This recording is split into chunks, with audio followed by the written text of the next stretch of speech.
please feel free to, there are any supplementaries on others. Whatever, don't worry about it. If you don't want, I'll do it myself.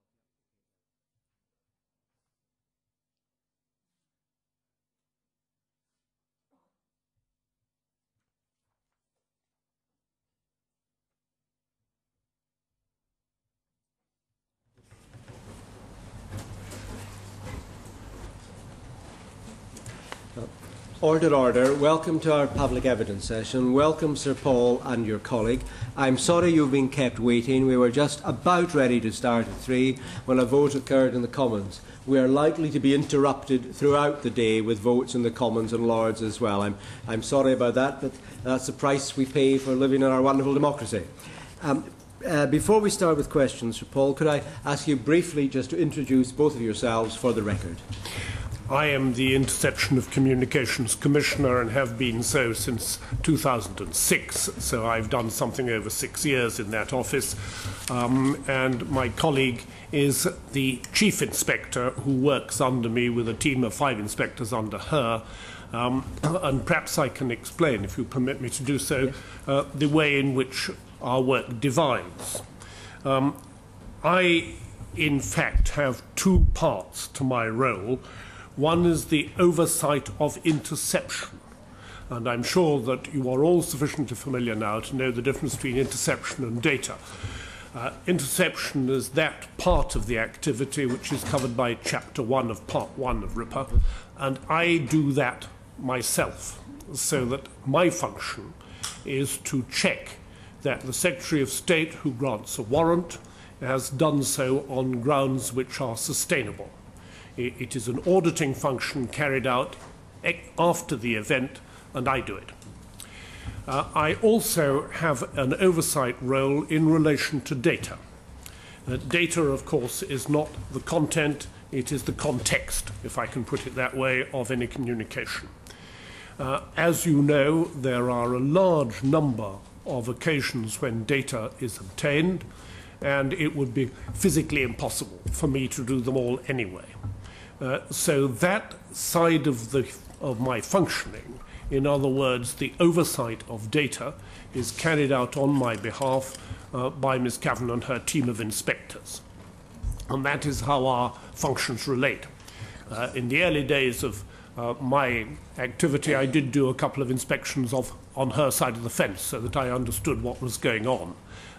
But in reality, I don't normally see anything other than the reports which her team produces, and they're incorporated into my annual report. I hope that's helpful and explains our 2 different functions. It is very helpful, Sir Paul, and thank you for that opening statement. Could I ask Lord Armstrong to ask the first question, please? Sir Paul, you said in your written evidence that a strong case has been made that without the draft bill, there will be a decline in capability. I wondered if you could tell us what was the evidence in more detail that persuaded you to take that view. It's quite difficult to give you specific examples without crossing a line which I couldn't do in a public forum. But I think you already have the evidence from others that over the last few years, what has happened is that there has been a decreasing amount of the information which an investigator, if I can put it that way, either on the counter-terrorism side or on the domestic policing side, requires it being available. It has never been available 100%. That is a myth. You haven't always been able to get everything you wanted. But the amount which you cannot get has increased. And it has now got to the position where it is said about 75% of what you need you can obtain, and the figure is falling. And within a couple of years, it will be down to about 2/3 of what you need. Now, if you think of it, that coincides with what we all know from our personal experience. When I started only 6 years ago to do this job, people who were engaged in illicit activity communicated probably by mobile phone. They now communicate much more frequently by internet protocol, and they can do so without leaving anything like as great a footprint, and sometimes no footprint at all. And it is in order to meet that increasing risk that it seems to me that the main thrust of this bill is an essential step for Parliament to take. Does that answer? Yes, thank you very much. Okay, Lord Jones. Chairman, thank you. Sir Paul, my question I'm to ask on behalf of the Chairman here in the committee. Yes. It's like old goal, it's in 3 parts, and may I proceed? When your inspectors randomly sample the applications put forward by large users of communications data, what percentage of applications do they inspect? Then, how many of the 494,000 requests made in 2011 did the IOCC team inspect? And thirdly, are you satisfied random sampling gives a reliable picture of each authority? Thank you. Can I first of all put aside the small users? Because, not surprisingly, when my inspectors go to a small user who has made 7 applications for, and that would be quite a lot sometimes, for data over the last 2 years, they inspect them all. So there is no question there of any type of sampling. And that accounts for a percentage, but a small percentage of the total figure you've just been talking about. Now, the remainder, about 488,505, the remainder are the big users. Different considerations apply, and I think it's important to have this in mind also. Someone like the Metropolitan Police have a trained team of what in the jargon are called SPOCs, single point of contact officers, and therefore you are dealing with a sophisticated arrangement. By contrast, the small users, for example, the local authority, haven't done one for 2 years, and they've quite a difficulty knowing how to do it right. So one starts from that perspective. Now, the next thing that I would like to stress is that there is a difference between requests, which is the 488,500 odd, and applications. That's not easy to hold on to begin with. In order to acquire data, you must make an application. The application may immediately generate several requests. Different telephone numbers, if I can put it that way. And if you are in that position, the question we have to ask, because the statistics are not complete across the board, we don't at the moment have easily accessible the numbers of applications. But an inquiry was done by Ms. Cavan to try and see what the relationship was. It's not a particularly prolonged inquiry, it was only conducted over a limited period. But it looks as though you might say that each application gives rise to at least 2 requests. So you need to bring the numbers down. And if you do that, and then you look at the number of applications which were inspected by the team, the answer comes out to, in round figures, about 10%. Does that answer the first part of the question satisfactorily? I hope. And that seems to us to be a reasonably sensible level, if you think of it in terms of auditing, perhaps, in the accountancy world, a reasonable level at which to operate. Now, does that give one a fair picture? There are other riders we have to attach to this. The first is that an application itself, when you are looking at it, may disclose an error of procedure. Not often, happily, but it does. If that happens in the context, for instance, of a large police force, the next question of the inspector will be, have you been doing this all of the time? Let's see the other ones. And so there's a spillover effect. So the actual figure that have been inspected is not, as it were, tunnel vision. You will find the bits to the side as you go along. And because you're there for a day or 2 days doing an inspection, you get a pretty good feel of whether this team is working well or is not working well. And it's not surprising that when you go back 18 months later, and I've been in post long enough to see the reports in relation to all of this, normally speaking, those who have got it right will go on being able to get it right, unless, for example, there's been a change of staff or something of that kind, or the computer system has been playing up or something of that kind. So I think the answer to the, if I've remembered all of the legs of the question, the answer is, so far as the first put in bald figures, about 10%. Do we get a good feel as to whether or not the system is working well? Yes, I think we do, but only because you're there for quite a long time. And systemic errors one discovers and hopefully is able to correct at the time when the investigation is taking place. I'm grateful, and in the now, if I've not covered anything, do tell me if I haven't. Colleagues will, I'm sure. But the annual report, yes, which is helpful, and I see the Chief Inspector and then 5 inspectors. Yes. Are you able to tell us how you acquire such people? What kind of people are they? How long are they with you? Happily, they don't change jobs very often, which I'm extremely grateful for, because they acquire expertise. Give your CV.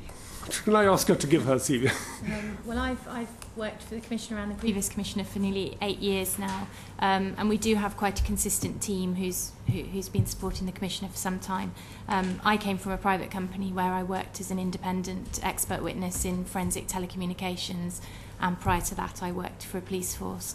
The majority, well, it's a split actually. Half of my inspectors come from a police background where they're senior retired police officers, and the others are civil servants. So we have a mixture of backgrounds. Would you? The civil servant ones are mostly customs. I think both customs. Yes. Would you take a part in selection of the inspectors? Yes. I mean, I took part in the selection promotion of this one because she succeeded her predecessor.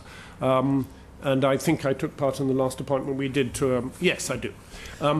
We advertise within a fairly confined area. I mean, obviously, we don't go to the national press, I don't think, on this, but we advertise in civil service periodicals and police periodicals and so forth when a vacancy occurs.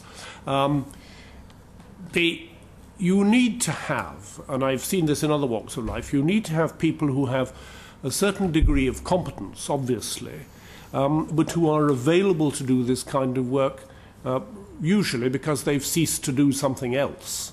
And in reality, senior police officers or senior customs officers who are just on the point of retirement are the sort of people who tend to be interested in this kind of work.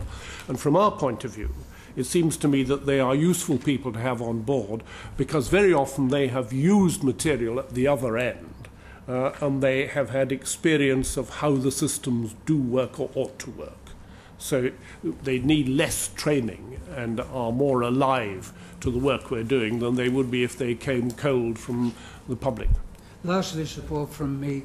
May I ask you, how often does somebody like you see the Home Secretary? And have you seen the Home Secretary, this one, to discuss this draft? To discuss? This draft bill. No. Is the answer to the second question. I see the Home Secretary normally once a year, and I see all the warrant. This is my other role. This is in relation to the warrant signing Secretaries of State. I see all the warrant signing Secretaries of State on an annual basis. If I need to see any of them for a specific purpose, then I ask to see them. But in fact, normally I see them on an annual basis. Thank you. Lord Strasburg, on this point. I'd just like to return to the first question for a moment. I didn't get a chance initially. You've stated that there's a capability gap of 25% rising to 35%.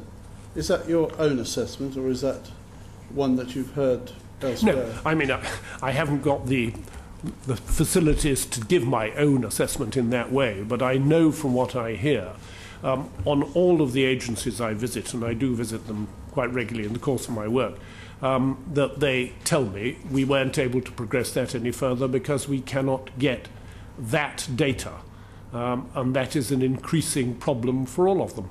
So I don't measure it. I can't measure it. So your figures of 25 to 35%, you were repeating what you see in the papers, you've got yourselves. What I presume the Home Office said. Yes. Thank you. Who gather it from the agencies. Yeah. Mr. Brown? Yeah. Have you tested the labour market more broadly for senior operating staff?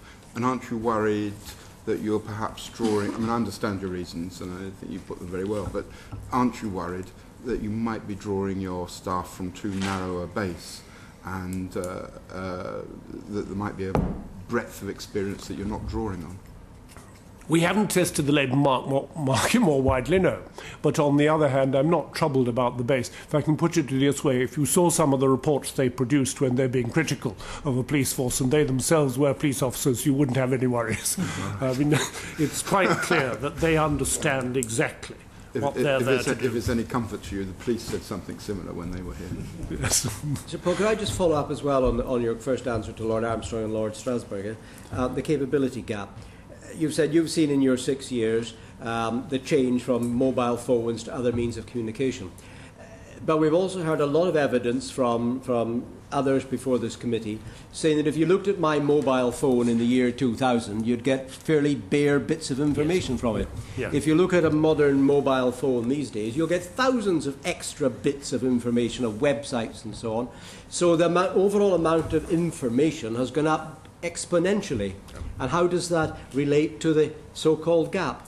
I agree with what you, my Lord Chairman, have just put to me, that the amount of information capable of being taken is greater. But on the other hand, if the mobile phone is serviced by a provider who has no business to keep, no personal business to keep the records, you can't get anything, because you're not getting into it at all.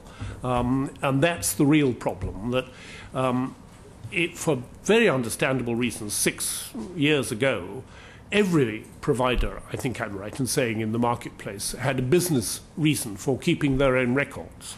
And it was those records, particularly in retrospect, that one was able to tap.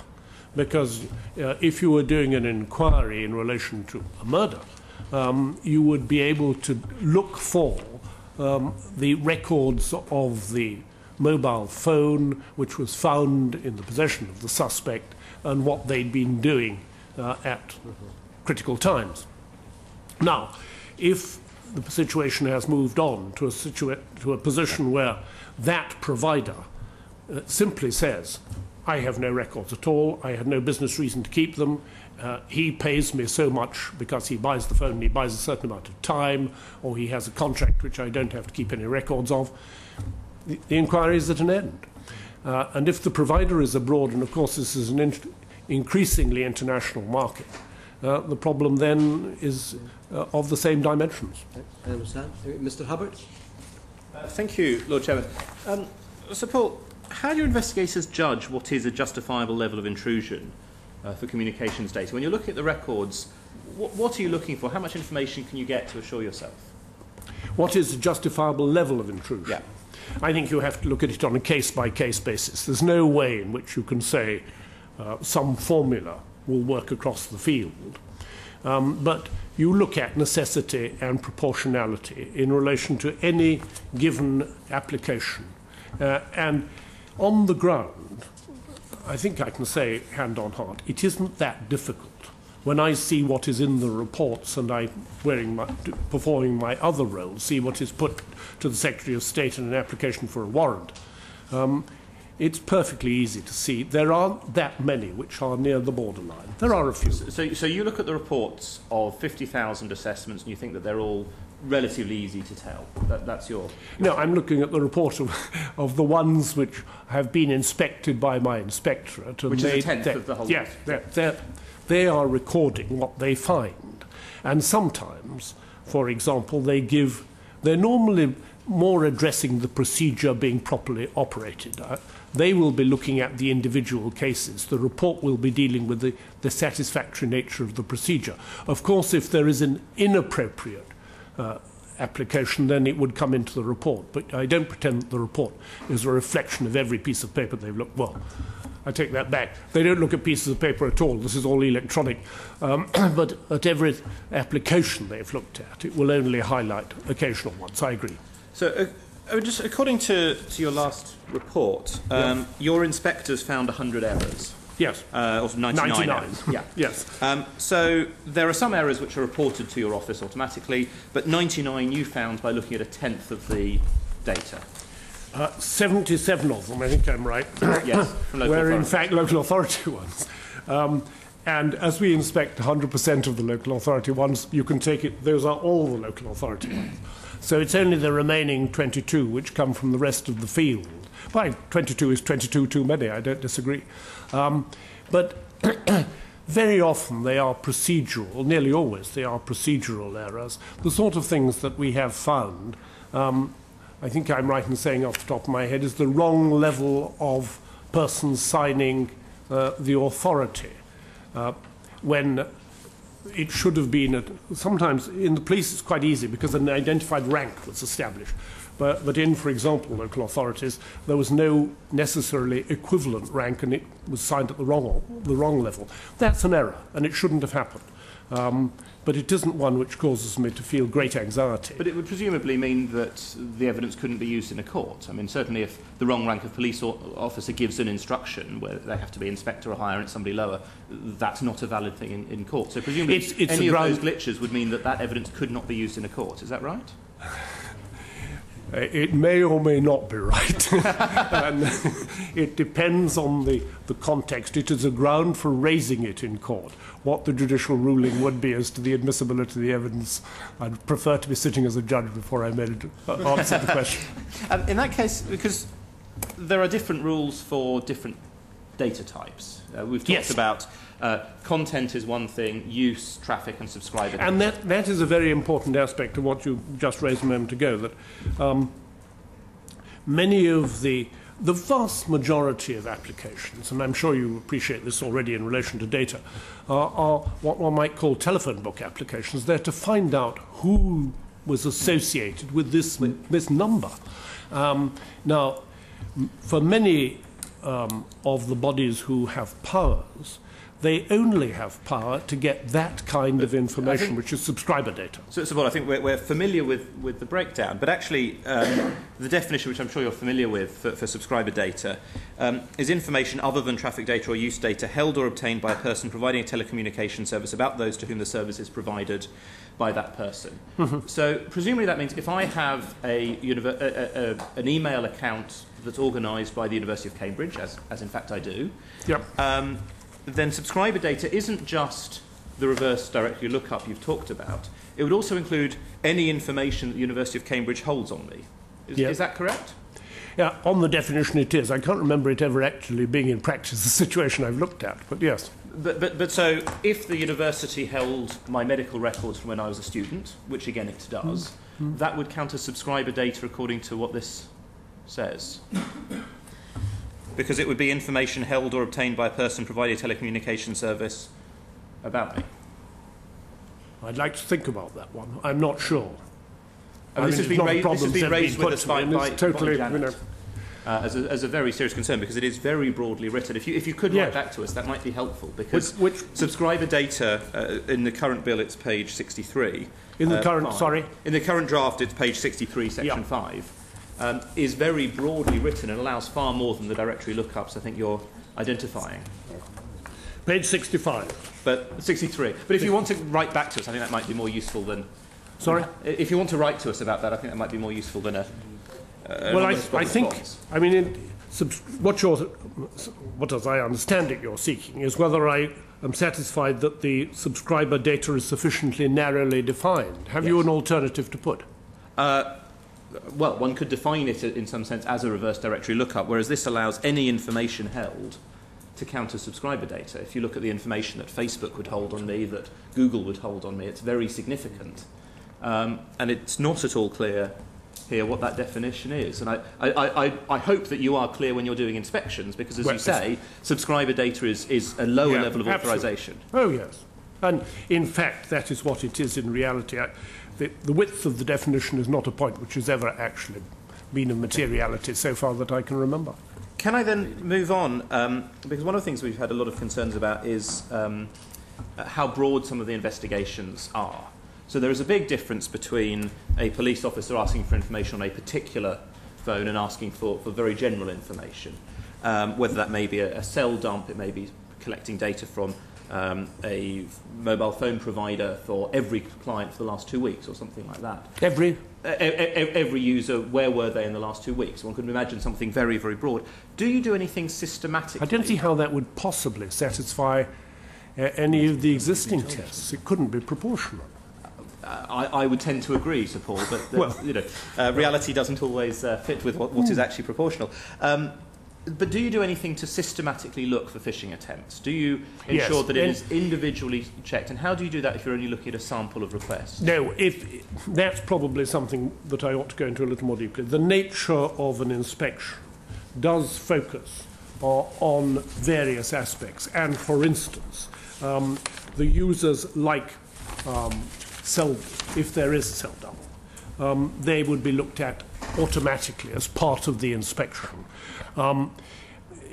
If I can break it down, the way in which the inspections operate is you start with a random sample from the record of whichever police force it is, and you then take a random sample of the data which that police force has asked for from the service providers, so that you get a back check. So that if you have, if I can put it this way, you go to Vodafone and you say, how many requests have you had? Give us the number in the last 12 months from Cambridgeshire, and we will select a few of those. Then when you go to Cambridgeshire, you say, produce the files in relation to those. Okay. So you've got that's a back check.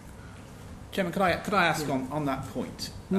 Would you take a specific incident outside of your random sampling and investigate that incident? For example, a specific terrorist incident within the UK, would you actually look at that particular incident and the communications data used on it? I think in reality, almost certainly, because if you inspected that police force, you would be looking at a big incident of that kind. Life's like that. They would want to show it to you and you'd want to look at it. So yes, and in every inspection, or pretty well every inspection I can think of, and we're rather focusing on police forces, but in every such inspection, they do produce examples of a particular operation and how the acquisition of data worked in relation to that operation. So yes, they come as very often as an appendix to the report on that police force. But earlier you said that you would use your judgment as to what was reasonable because each case was almost standalone in its The context. person who uses the judgment in the first instance is not me. Okay. We're doing it retrospectively. Okay. The person who judges... Help us to understand how that process works then. Well, what you do is you look at the information you've obtained and decide whether in those circumstances it was reasonable to use the statutory powers. It was necessary and proportionate to do so. And given a particular set of facts, I don't think it's a difficult operation. Okay. Thank you very much. Sir Paul, can I move on to the possible extension of your powers if this draft bill becomes law? Yes. In your written evidence, you state you do not know how much extra work it will entail, and how often you'll need to inspect the CSPs, how many CSPs will be affected by the draft bill, etc., etc. Are you concerned that at this stage you have not been given enough information by the Home Office about the potential extension of your responsibilities? May I say, first of all, this is in fact not going to be me because my term of office ends at the end of this calendar year, but I'll pretend that it is me. Well, the Office of Commissioner is not me. The Office of Commissioner goes on. I am in no way critical of the amount of information that we have so far been receiving, because the Home Office has kept us in touch with these matters as they've developed. I think it is very much an area where we will have to learn by experience. And it seems to me that I have had specific assurances that what we need, we will have. Now, so far as the first of the additional duties are concerned, I think that is probably one which can be dealt with by the Chief Inspector and her team of inspectors. So far as the second part of what is envisaged is concerned, that is the filtering side of the operation, I think that it is, and I'm only guessing here because we haven't yet got anything in place against which you can run a test. But I think that will require a degree of expertise which at the moment we do not have in-house. And for that purpose, it may well be necessary to recruit someone with an IT background, either on a full-time or a part-time or a consultancy basis, to discharge the obligation which is placed upon the Commissioner by the bill if it becomes law. At the moment, to say we ought to be going to the market for it, I think is premature. I think until we see exactly what is required, it's too early to do so. Furthermore, the way in which the bill operates, as I understand it, is that an order would be made by the Secretary of State in relation to a particular provider. And it would be at that stage that one would be looking about the operation of the bill as a whole. Now, I think, therefore, there is time, and it would be better if the time was used and the recruitment, when it takes place, was focused and appropriate. So I'm satisfied we're being kept up to date, yes. Are we going to need more help? Yes. Thank you very much. I'm so sorry. I should have asked Mr. Ellis to get in at that point, and I intervened by mistake. Mr. Ellis, if you wish to continue in this line. Well, just briefly, Lord Blencathra. So, Sir Paul, as far as the whole extension of your powers is concerned, I mean, do you have any idea as to when you might get these details from the Home Office? In one sense, no, but I mean, I hope. You're quite relaxed about it, though. Well, I'm relaxed about it because I don't think we should try and jump the gun. No. That's the only that something has to be done when we have the information, of course. And so how much time will you need to recruit new staff? Do you anticipate needing more staff? Probably not in large numbers, but probably the answer is yes. How much time do you need? Depends really on the answer to the previous question, doesn't it? If we're dealing with people who are technically qualified, are we going to recruit them on a full-time basis, or are we going to recruit them, for example, on a consultancy basis? If we need to get somebody on a full-time basis, 3 to 6 months. Do you engage your current staff on a full-time basis? Yes, I mean. And are you confident that your current staff have the expertise required to take on the new responsibilities? Not in. I think I've already answered that. Really, in relation to the first section, from what I know of the bill so far, yes. In relation to the filtering section, not necessarily. Probably not. But I wouldn't have, so I don't expect them to have. But you'd have an idea of where to find them.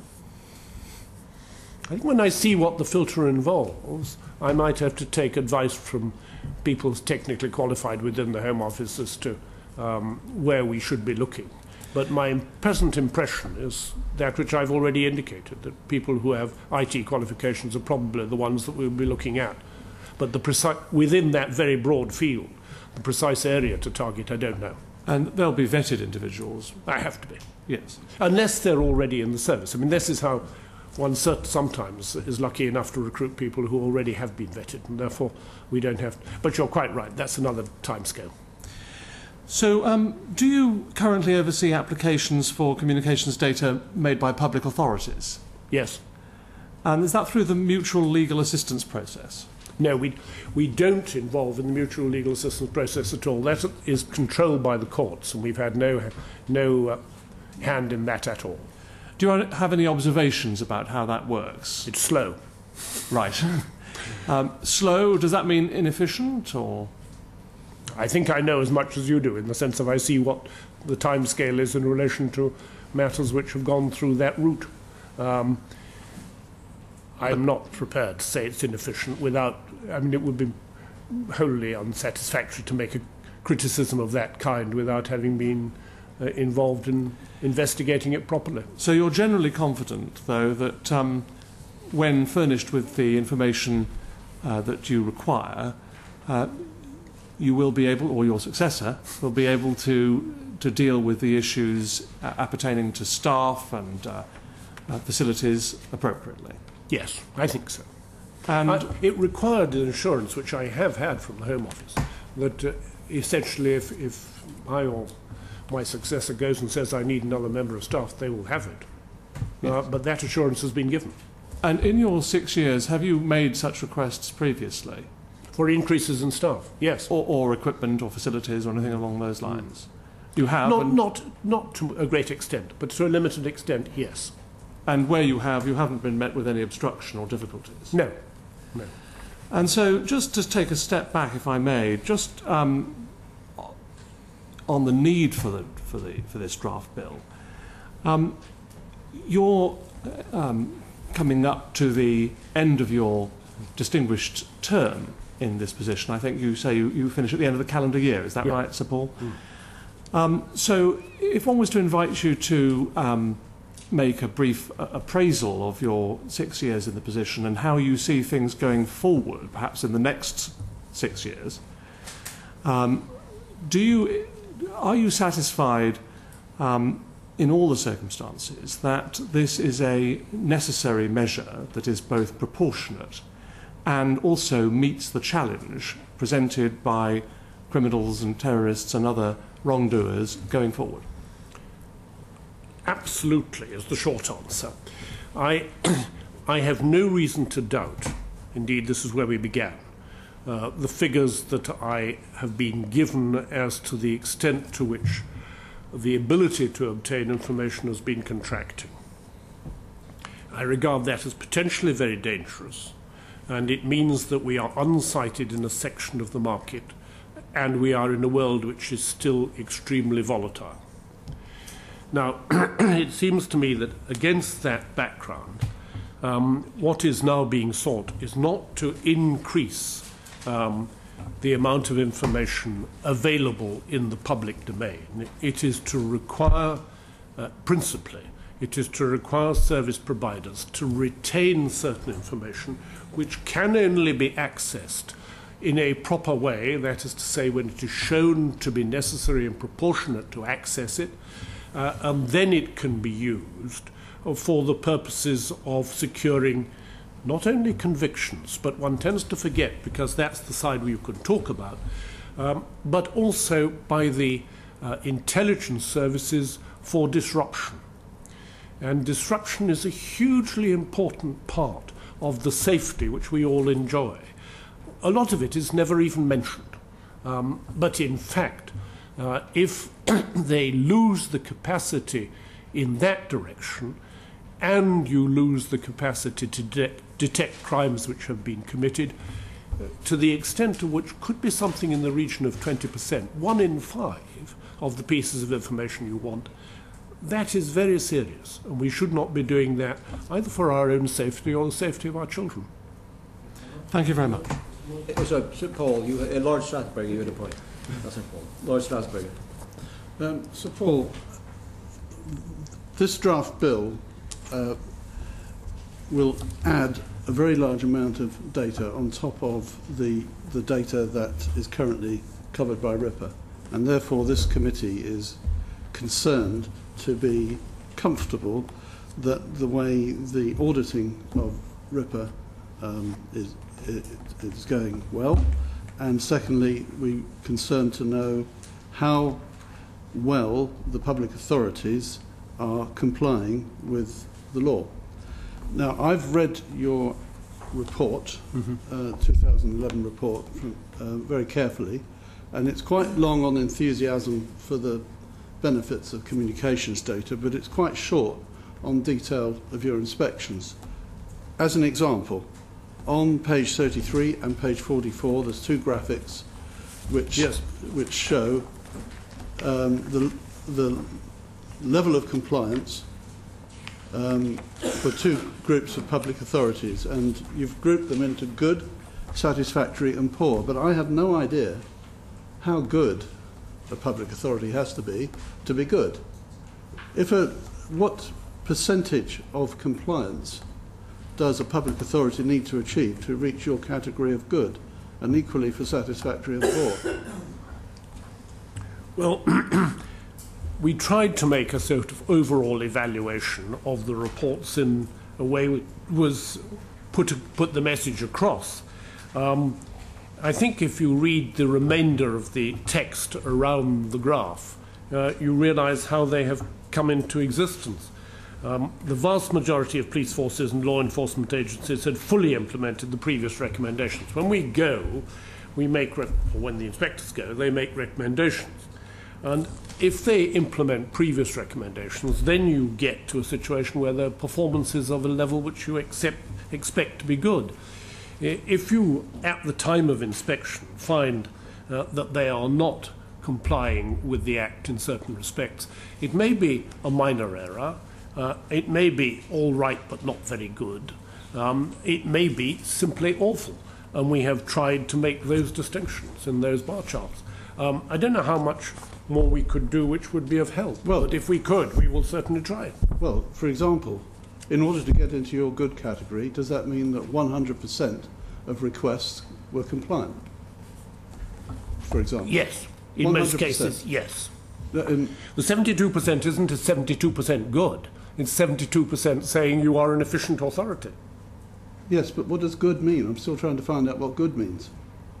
It means that were they 100% compliant, 80%, 90%? Well, I'm trying to get a handle on how many. It means that if you go to a police force and there is very little, if anything, wrong with the way in which they are using their statutory powers, you class them as good. So what's the level for satisfactory then? Well, the level of satisfactory is not as good. It's the next level down. It is that they are not as good as that. They have, in fact, got some errors, but overall they are doing it quite well. How many errors? Satisfactory. How many errors is satisfactory? Well, if you ask me in relation to a particular police force, I'll go and look it up. But I'm sorry, this is marking all over the world. It's like academic marking. You have good ones and satisfactory ones and poor ones.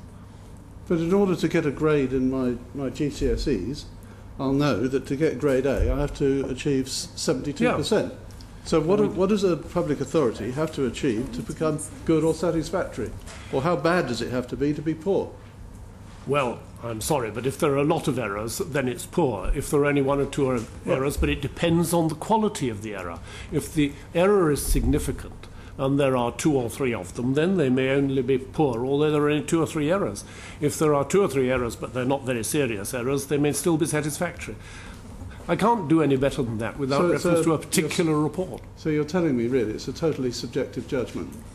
Not a subjective judgment. It's a judgment made on the basis of carefully prepared reports. And I suspect you would support it if you read the report. Well, perhaps I can't do that. If I could possibly come in here and just add some context. The good, satisfactory and poor ratings come out of the recommendations, and this year, for the first year, we've disclosed the traffic light system that we use for recommendations. So if a public authority, the recommendations are made across very distinct areas. We have set inspection baselines. So when you talked about, your GCSEs, you have to hit certain marks in certain areas.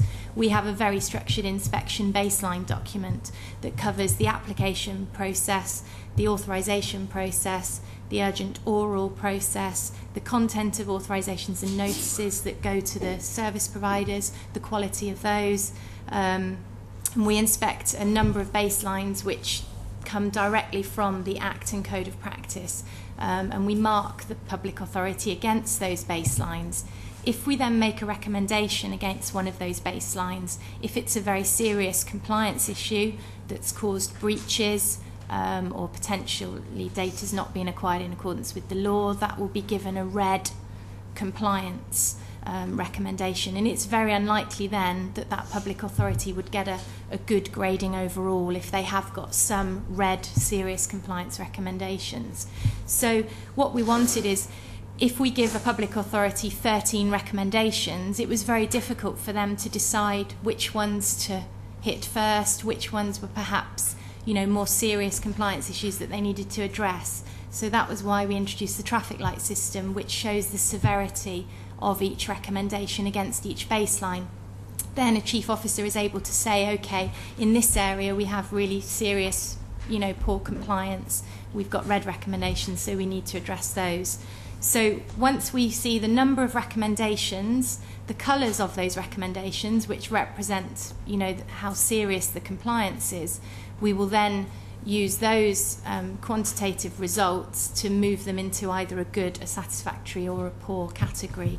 So those who've ended up with a good overall will have mainly green recommendations, which are more around efficiency and effectiveness, whereas those who've been given a poor rating, they will have recommendations around the red category, which are serious compliance issues.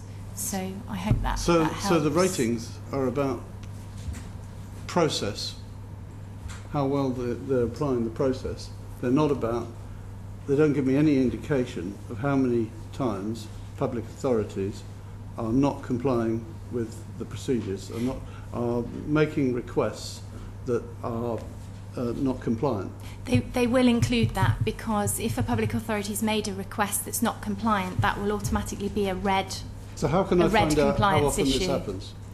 Well, we will report on the serious cases in the annual report.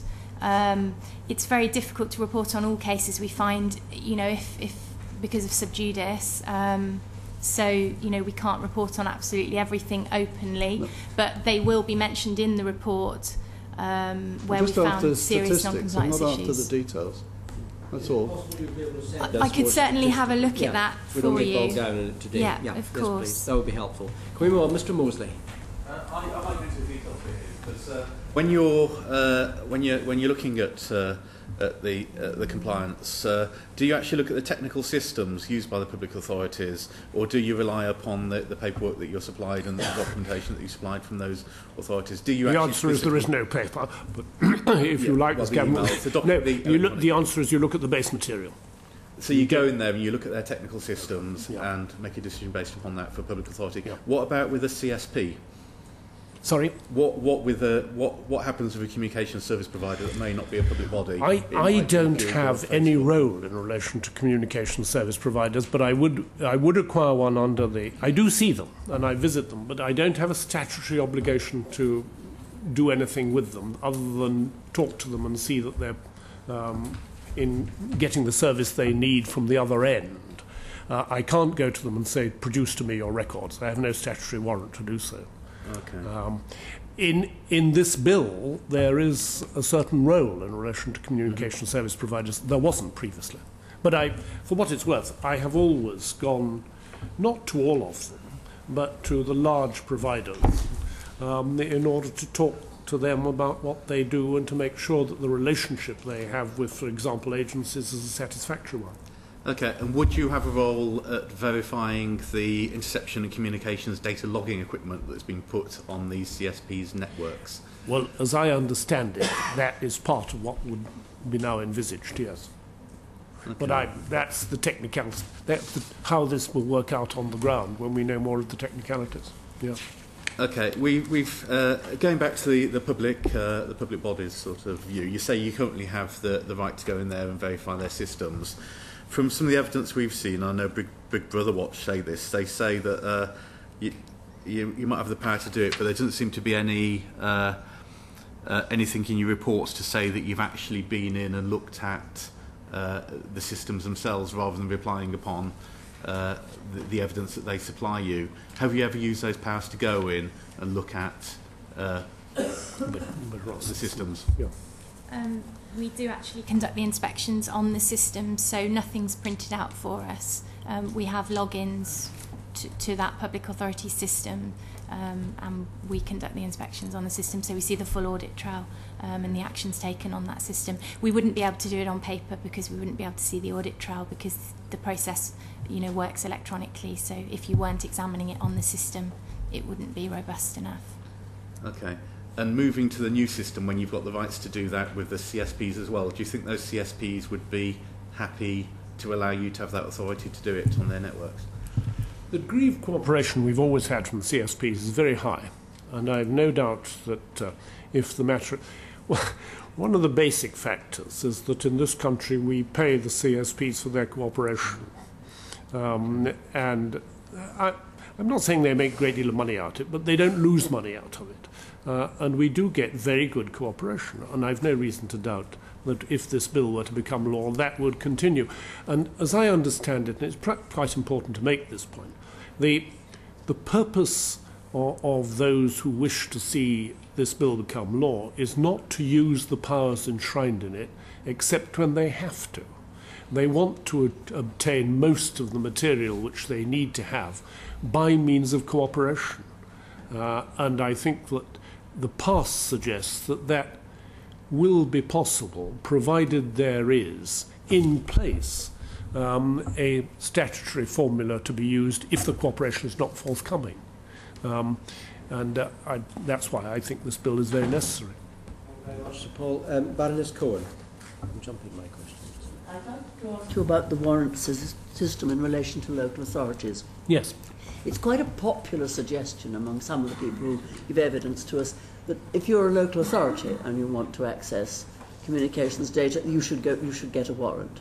And I noticed from your evidence that you're not at all convinced about this. Would you like to tell us why you think the Spock process beats a warrant? I don't see any. One can tackle this question from the other end, in a sense. I don't see any justification for making local authorities get a warrant if you're not going to make a police force get a warrant. You're dealing with the same type of material from the same source. And volume considerations, apart from anything else, suggest that that would be wholly unworkable if we introduced it in relation to 500,000 applications for information. Now, if the system can be properly worked, as it is by some local authorities, for example, it provides a very high degree of safeguard. And the applicant in the housing department or wherever has to make, or market traders or something like that, has to make an application which goes to be considered by a senior member of staff not involved in this particular investigation, and he or she then gives the authority for it to go to the next stage. The problem, and I've hinted at this already this afternoon, is that a number of local authorities don't use their powers very much, perhaps because they're not very big authorities or they don't have particular types of problems. When they come to use them, they don't necessarily get the procedure right, and that causes problems. Happily, a thing called NAFIN, the National Association, you've probably heard about NAFIN. NAFIN has, and I've mentioned it, NAFIN has established a central authority which they can use, and it is hugely efficient. We have inspected both of its sites more than once, and it gets it right. 70% of local authorities now use NAFIN, and the number is rising. Should the others use it? For the most part, yes, but I'm not going so far as to say that I think you should necessarily make it a statutory requirement to use it. What I would quite like is for it to be made easier to use it. The ones who don't use it do so on financial grounds. They say it will cost us something to use NAFIN. If a formula could be devised which would take away that hurdle, I think that then the probability is they would use it too. And the question would almost disappear, because there would be a satisfactory way of local authorities processing their applications, which would be every bit as good as MI5. I suppose the civil liberties argument is that you don't give powers to them you don't feel really need them.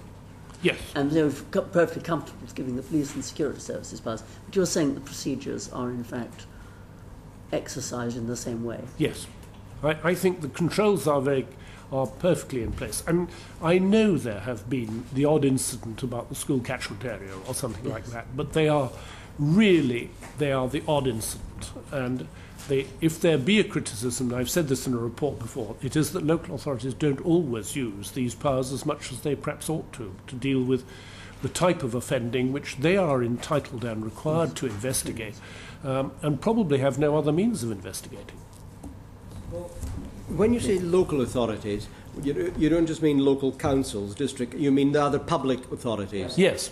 So there were HMRC, the fire service, the Department of Health, those people? HMRC is quite a big operator, yeah. So it comes on the other side of the fence. Some of the others, like as you, my Lord Chairman, said, fire service are exactly on this side of the fence. Yeah. So the encouragement you wish to give to those others to move on to, I think in the committee we nicknamed it the Super Spock system, you would extend that up as far as, well, let's keep the security service out of it, the police doing their own Spock thing, HMRC possibly, but everyone else you would like to see covered by the Super Spock?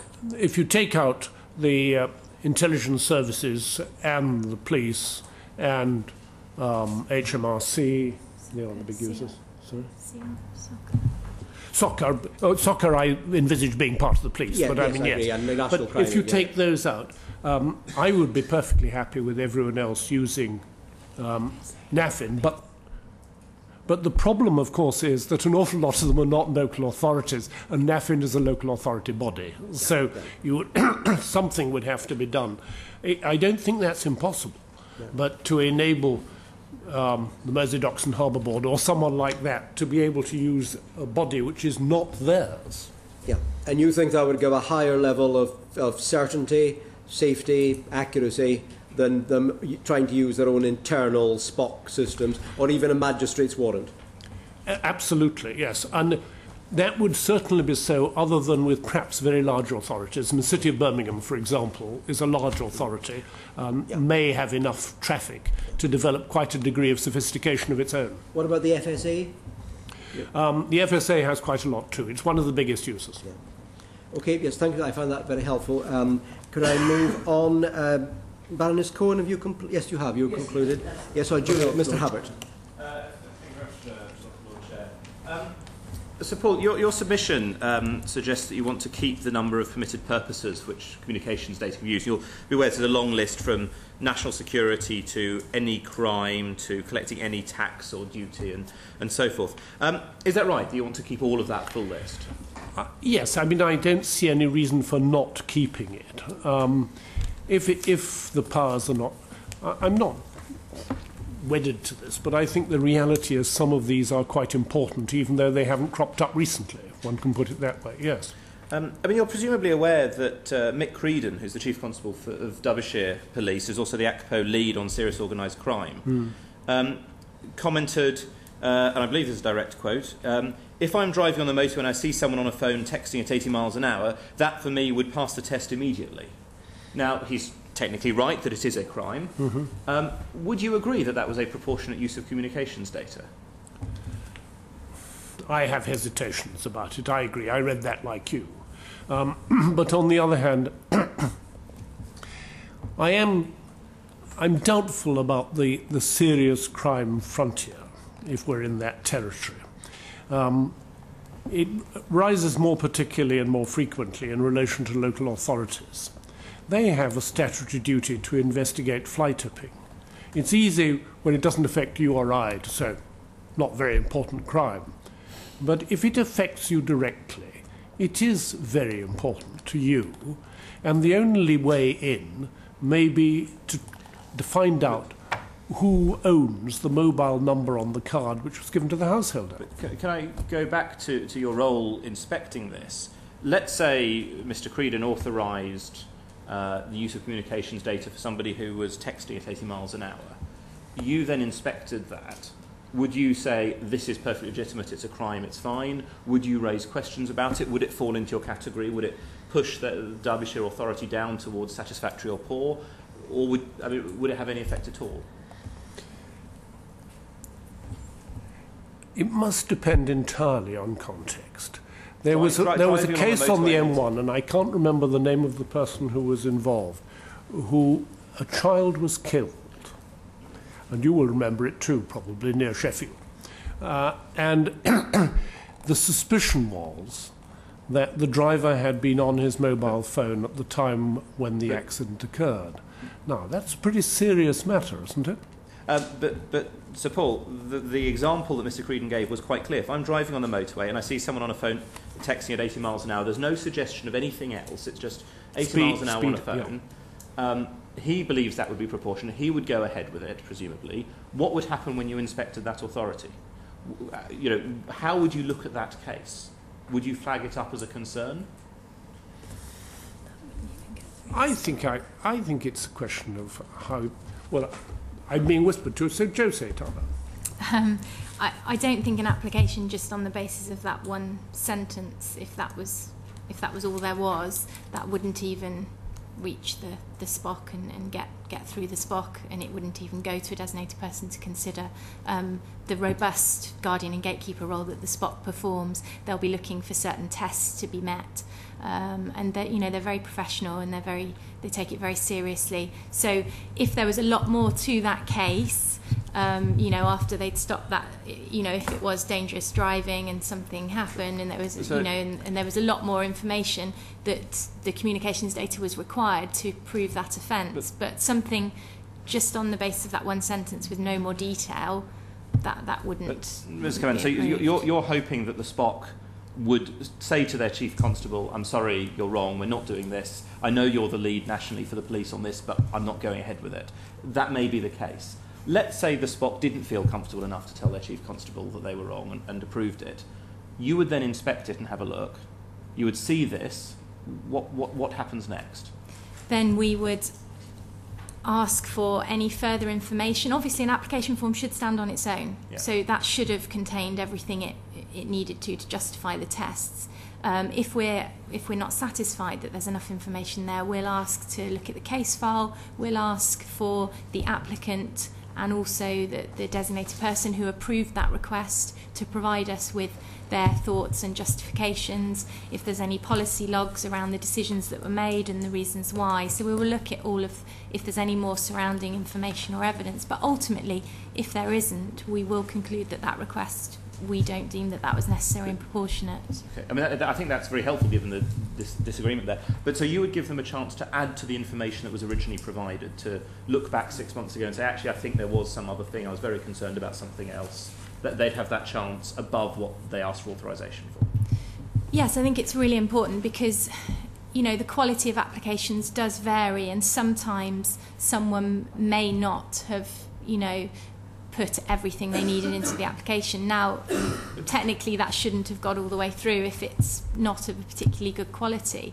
But so would you flag it up that it was not of good quality, yes, and that would again move people down the rankings? So there's kind of two areas. We will either conclude that the request was not justified, or we will conclude that on the basis of the information we've seen, the request was justified, but it wasn't, sufficiently outlined in the application, the case.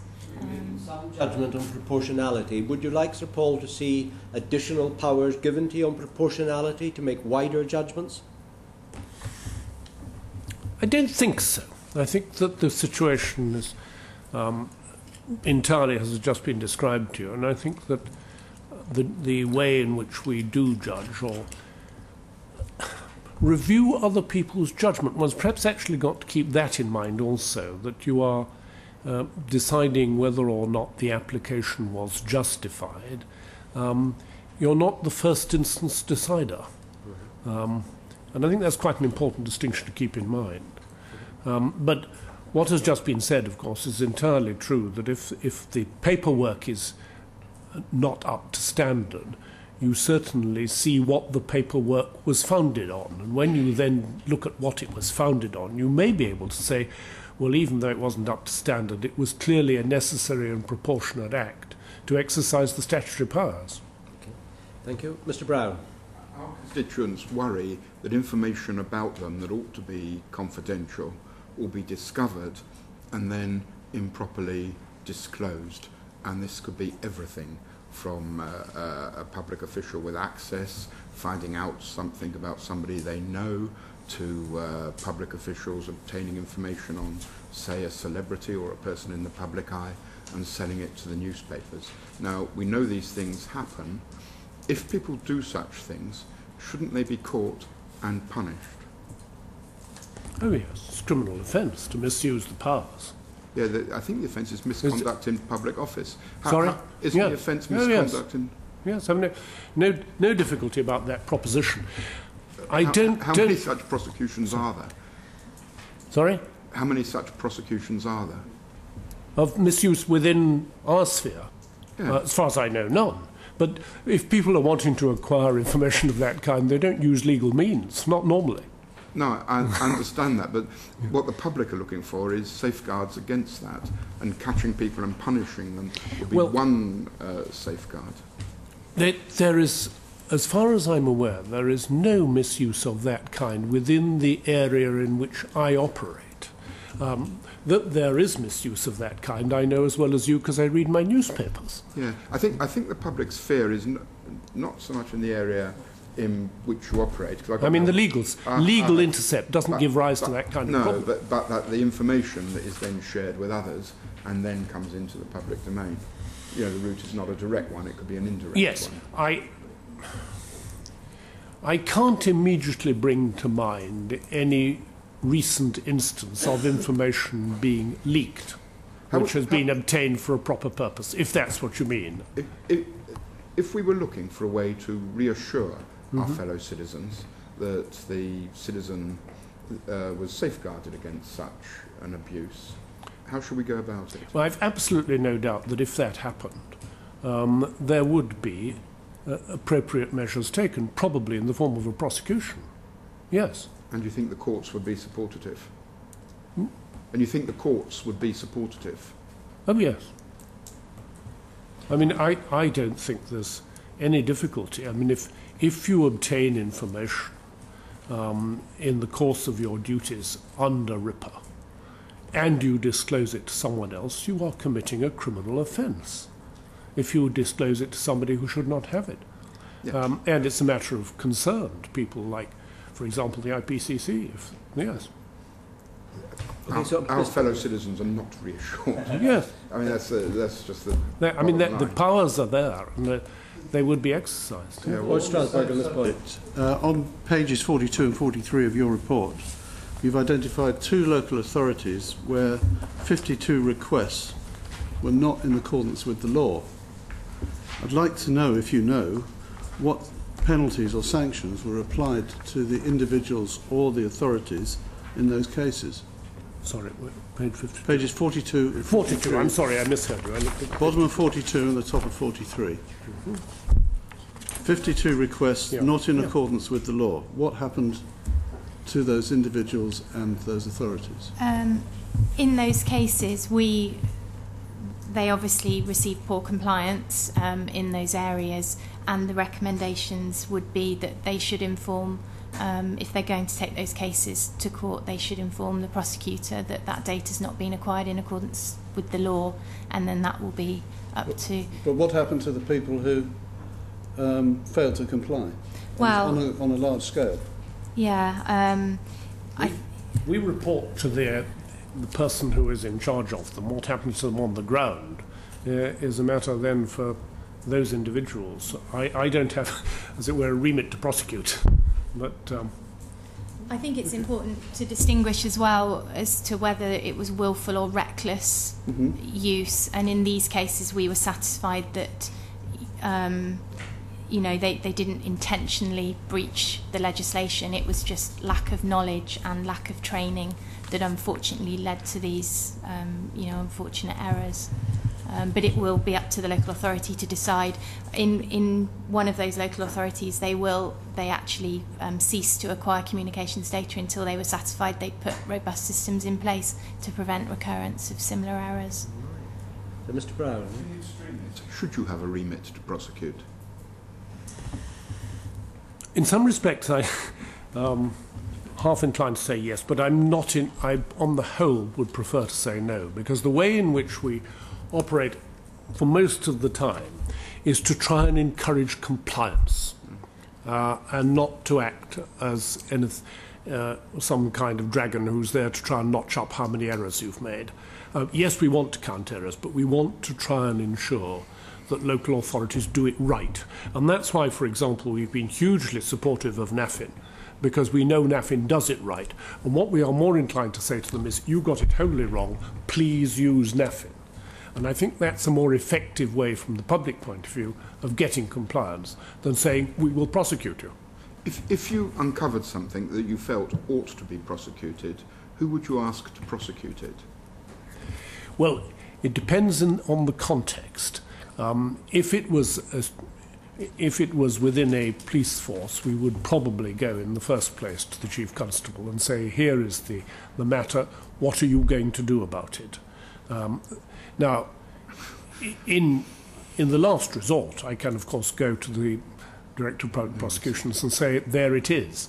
But we haven't had to do that so far. Thank you very much. Mr. Hubbard, 14.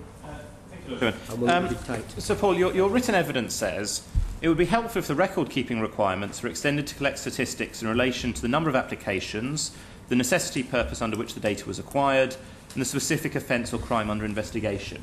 This would enable more meaningful conclusions to be drawn and would provide a further indication as to whether public authority is using their powers appropriately. If organisations are not keeping these statistics about application numbers, the purpose and the offence or crime, how do you verify that they are behaving proportionally? Well, the answer is they do keep the statistics, but if they were required to keep them, it would be much more accessible. So they keep them in an inaccessible way? What are you saying here? They either keep them or they don't, surely? No, they keep them in a way, they all keep them differently, or an awful lot of them keep them differently. And what we're trying to do is to say that it would be a great help to us if they were required to keep them in a way which would be easily accessible so that we can present figures to you of applications when we, at present, we can't do so without getting cooperation from a whole lot of different people. Because your written evidence says that you want the requirements to be extended to collect statistics. Yeah. Which is not quite the same as saying, I want them in a format we can read. Which one do you actually... Well, both. I mean, we want them in a form that can be read too, yes. At the moment, they would need to trawl their systems and there would be an element of manual counting, which obviously isn't feasible when you're talking about thousands of requests. So yes, they can find the information out for us, and quite often we do put more specific requests when we go to inspect around certain types of data, certain date periods, certain statutory purposes. But it's depending on what system they're working on, you know, it can be quite time consuming for them to do that because the systems have been built around the requirements in the current code of practice. So if the requirements are updated and there's a new list of information that they must provide statistics for on an annual basis, then the systems will be able to be rewritten. So what you're saying is that we could have a system where of the 500,000 or so requests a year, it would be possible for, say, this committee or equivalents to be told how many were for which crime, how many for what sort of purpose and so forth, which we simply can't do at the moment. Thank you. Would you be happy then with a schedule attached to the bill setting out a standard format for reporting? Or something like that? Yeah. I think it would normally be introduced through the code of practice. Yeah.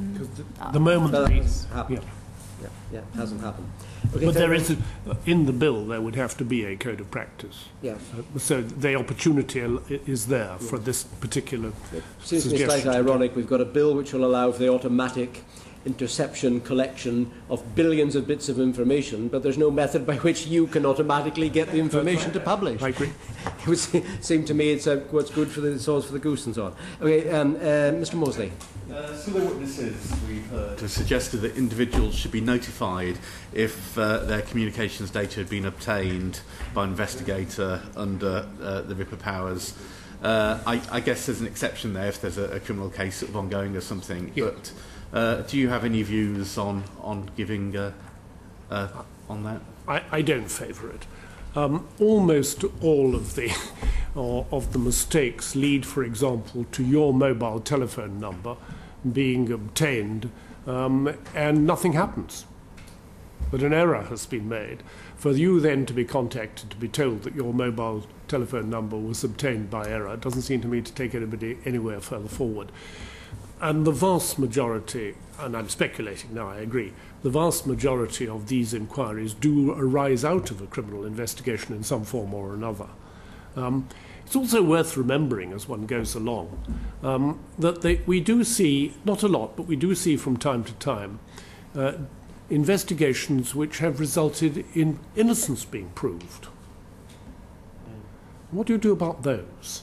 I mean, somebody may have, as it were, come into the frame, and then the data investigation has shown they're not in the frame. I don't think they should have to be told that they were ever in the frame. So it seems to me that overall, scale, the fact that it doesn't...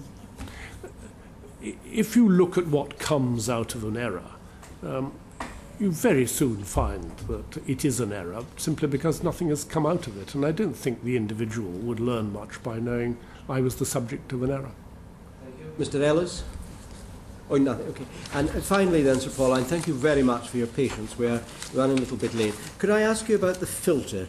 You said you're maybe slightly vague about what the filter will be at the moment, but we've received evidence questioning whether the results of the filter will meet evidential standards, given that no one entity could be in a position to say that's my data from Mr. X going to Mr. Y and it travelled down our line only. If we've got deep packet inspection, which is picking up bits and pieces which are down a BT line and a Vodafone line and a Facebook channel, they might not be able to say to the court, we can vouch for the cold sanctity of this package. Have you a view on that? Are you aware of it? Not a complete one, because I think it would have to be tested in reality at the end of the day. But it isn't unfamiliar to have evidence which comes from a source which is restricted. One can think of other examples of that, where Parliament only permits you to do a certain thing, and that is what you obtain as a result. And the fact that this falls in that category doesn't of itself mean that it will not be acceptable as evidence. It will come from a control source. If I could clarify, I think what our witnesses were suggesting was that defence lawyers would be easily able to drive a coach and horses through it, because hypothetically BT would say, well, here's what we have unencrypted, but we don't know if that's the Facebook bit or the Yahoo bit or someone else's bit, and we can't vouch that that is accurate. Right. I don't think that at this stage it's possible to give a firm answer to that, but I don't think it's necessarily a no at all. And furthermore, in all this field, an awful lot of the information you're seeking is in order to forward an investigation. It may in the end never require to be used in evidence. And that's certainly true, for example, about the argument in relation to Intercept as evidence. We get a lot of information which is very valuable, but it's never used in evidence. So I don't think that that aspect of it is anything to be terribly worried about it. We can deal with it when the time comes. And Mr. Hubbard, on this point, because we're running rather late. Presumably, as communications become more complex, more and more of the data would be received through the filter. Yeah. So if there are questions about the evidential nature, it would mean that effectively you would be less and less likely to be able to use any of this communications data in a court. Which have to be tested. I'm just not prepared to say that it's inadmissible. I think it might be admissible. Sir Paul and Joanna, thank you both very much. I'm sorry we started late. We've overrun. That is testimony to the quality of the evidence you've given and the interest colleagues have in it. Thank you very much for coming again. Could I wish you a happy retirement as from the 31st of December this year. Thank you very much. Thank you very much. Thank you for listening so carefully and receiving us so courteously, and I hope we've been of some help. But if there's anything more we can contribute, we're very happy to do so. Thank you very much. Okay, we'll go straight on to the next witness and keep our fingers crossed about a vote. Keep our fingers crossed about no vote.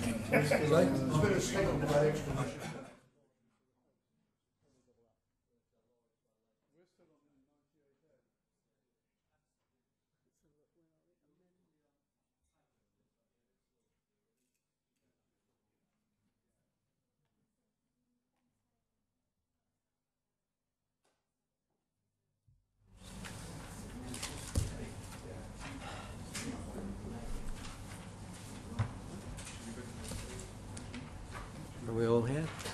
Order, we'll reconvene. Mr. Graham, thank you so much for coming. And profuse apologies that we're 30 minutes late. We were starting 15 minutes late because of a vote, and we've even then overrun talking to Sir Paul. Thank you very much for coming. Just for the record, sir, could you state who you are? I'm Christopher Graham. I'm the Information Commissioner. I've been the Information Commissioner since June 2009. The Information Commissioner's role is to uphold information rights in the public interest, promoting openness by public bodies and data privacy for citizens. I have responsibility for enforcing the Freedom of Information Act, the Environment Information Regulations. For these purposes, the Data Protection Act and the Privacy of Electronic Communications Regulations are relevant. Thank you very much, and we're very grateful for your written evidence, your paper. You have nothing to add to that by way of introductory statement, I take it? No. That's excellent, sir. Well, then we'll go straight on with the questions, if we may. Lord Fox. Yes, thank you very much indeed for your detailed written submission, Mr Graham, which we've all read. You make the point that it's for the government to make their case effectively for this bill, but that some people might find their proposals difficult to justify, requiring the obligations that they do on providers. What category do you fall into in terms? Well, I think you've quoted the second part of the statement. All I was seeking to point out was that there's a judgment to be made between the security community to say we have to have this stuff, and the civil liberties community who said it is a gross invasion of privacy and the citizens' rights. And it is a judgment. I mean, to say that it's a judgment doesn't mean you've taken the judgment, and that's for Parliament. That, I think, is for this committee, having heard all the evidence. I think for the Information Commissioner, the interesting questions are the practical ones about how this regime might work if Parliament decided they wanted to go ahead with the project. I think all I would say on the principle of the thing is to recall that 6 years ago, my predecessor, Richard Thomas, sounded a warning that we were in danger of sleepwalking into a surveillance society. And I think that had the very salutary effect of waking us all up. I don't think anyone would say that we are now sleepwalking. And the evidence that you've already had, both written and in person, shows very strong arguments either way, and the decision is for you and for your parliamentary colleagues to decide. Does that answer that you've just given tie up very much with your very helpful recommendations about post-legislative scrutiny and the need for it to see how these things, these possibly extended powers, are progressing, and possibly even to build in sunset clauses into the bill? Well, that was a very strong recommendation we made to the House of Commons Home Affairs Committee, who take an interest in this sort of thing. We commissioned a report on the state of surveillance in the UK, and we pointed out that it's all very well for Parliament to, with the best of intentions, to pass legislation. The thing is to see how it's worked in practice, and that's what's happening with the Freedom of Information Act at the moment, where the Justice Committee in the Commons has been conducting post-legislative scrutiny. This is jumping a few fences, is it not? But it would be a good idea if this bill went forward for that, I won't say a sunset clause to be written in, but certainly for a review to be envisaged, because on the face of it, it's a question of assessing the risks. And there are important data protection principles at stake, whether the processing is fair and lawful. That's the first principle. The issues are very often around the seventh principle of security. There is the fifth principle about the retention of material for longer than is perhaps required, the principle of good practice of data minimization. And I think everyone will be concerned about the possible unauthorized access to the retained material and perhaps the unlawful exploitation of the retained material. So it really is for Parliament to keep a watch on these things. You can have commissioners charged with doing this and doing that, but this wouldn't be one to legislate and forget, I would suggest. Thank you. Thank you very much. Baroness Cohen. For this, what strikes me about this is that you've been given the duty, but I'm not quite sure how you're going to do it. The only powers were given under the draft bill are those in clause 22.5. I mean, are these going to be adequate to enable you to protect the public? Is that what you think you're going to be required to do? Well, Lady Cohen, I'm intrigued because, as you say, it's a duty, but I don't see the powers.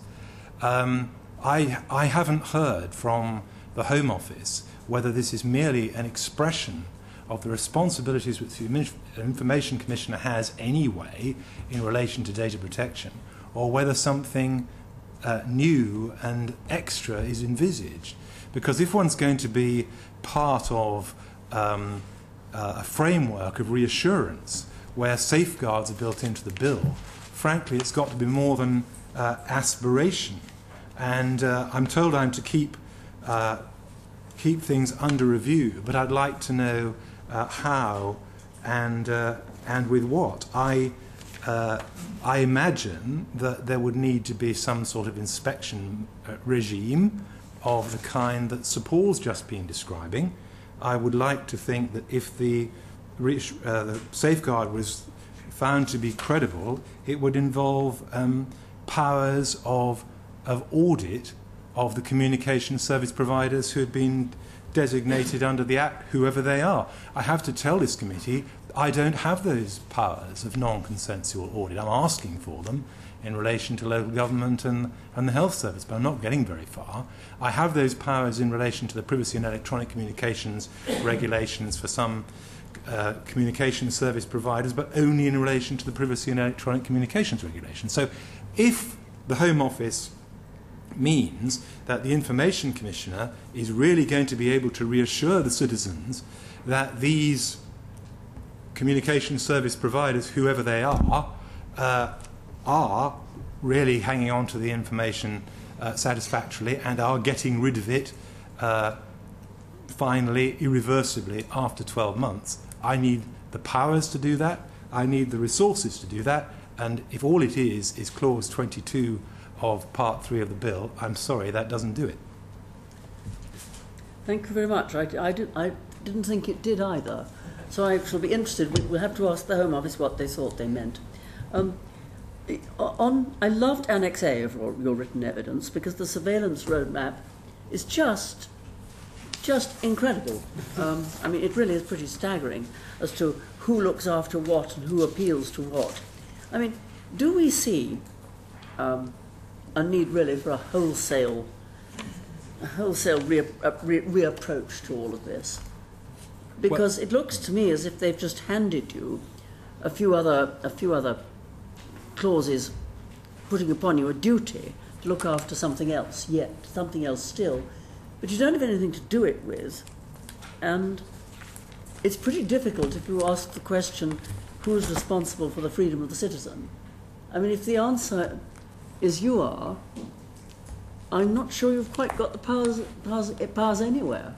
Well, so far as the roadmap is concerned, I mean, it was designed with the cooperation of my commissioner colleagues in different parts of the wood to explain how the terrain runs. And as I say in the copy that you've had, it's very much a work in progress because things are moving all the time. For example, Mr. Andrew Renison has been confirmed as the closed circuit TV Commissioner, so there's some things to add there. They're in the process of appointing a biometrics commissioner, and so on and so on. So it's a living document. It was designed partly to make sure that there was very good communication between our various offices, and our staffs understood how we should be working closely together. But also, now that it's in the public domain, and I don't think there's been a document like this before, designed to inform the citizen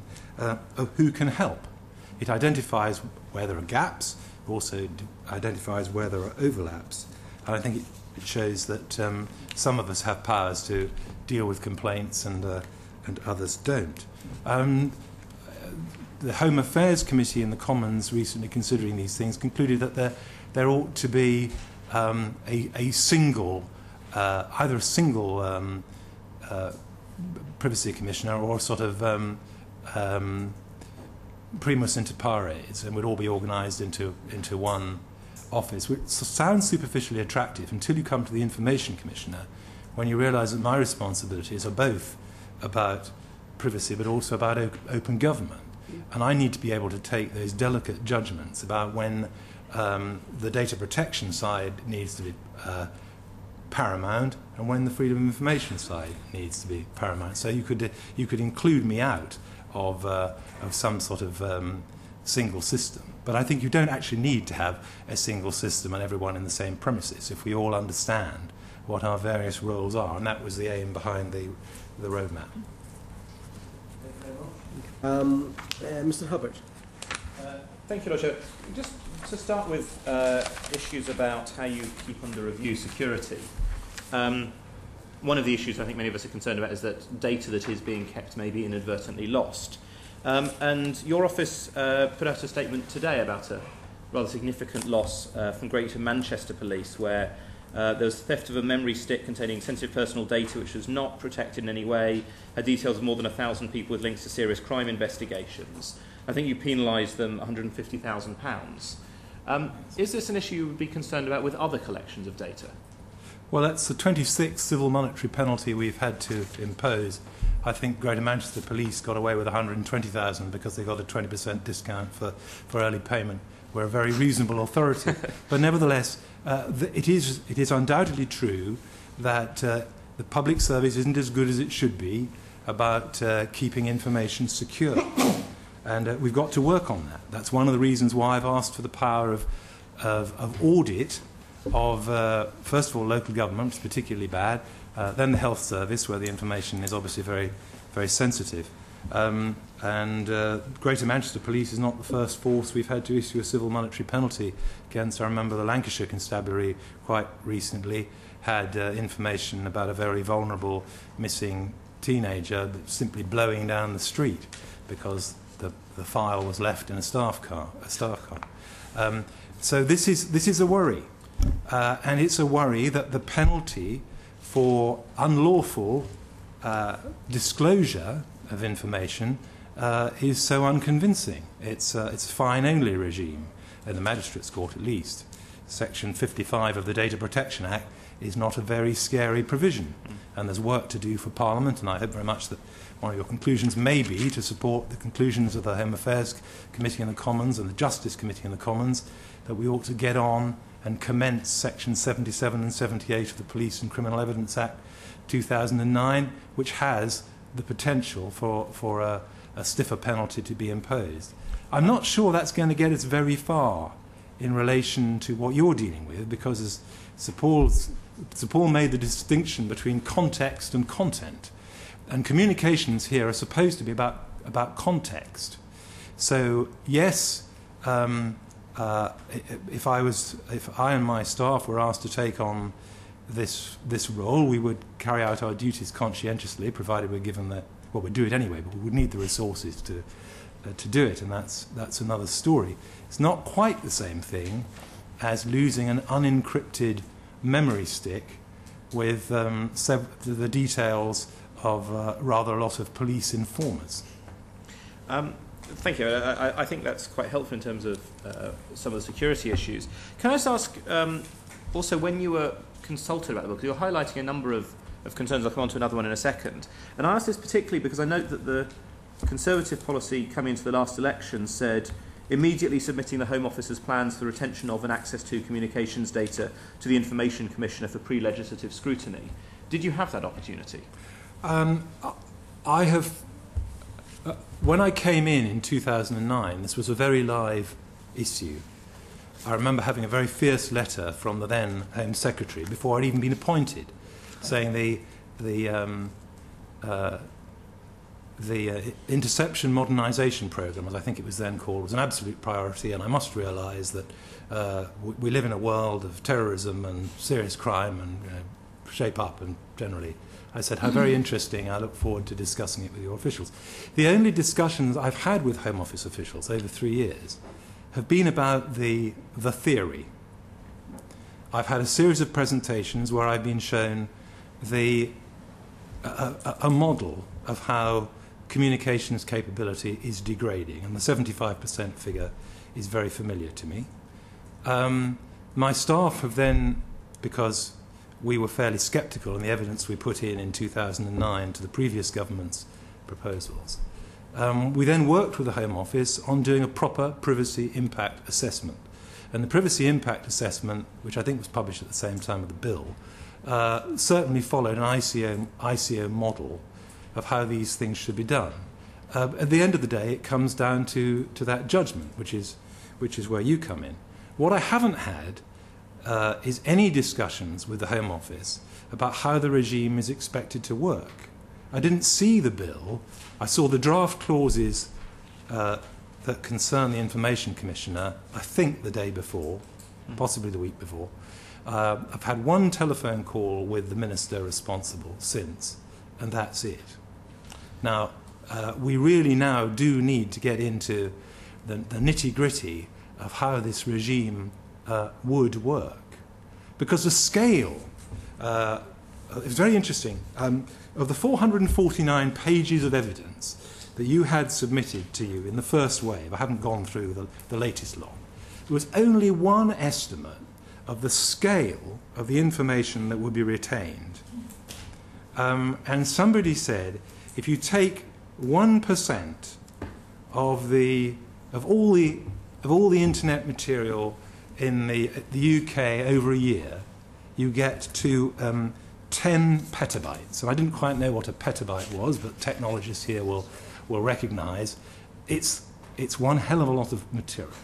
And it's actually the same amount that Facebook identified in their prospectus for their recent initial public offering of all the audio and all the video that they retain. So a billion customers worldwide, the most successful social network, that's the scale of what we're dealing with. If I'm going to be asked to keep under review to any purpose that a citizen would find reassuring, well, it's some task. I don't quite know how I'd set about doing it, because I don't know whether I'm going to be told who are the communication service providers. But even when I know, I will need to have the resources to do the annual inspection that I suppose would be required. But then I also need to recruit the technologists to undertake the sort of spot checks that your constituents and citizens would find convincing.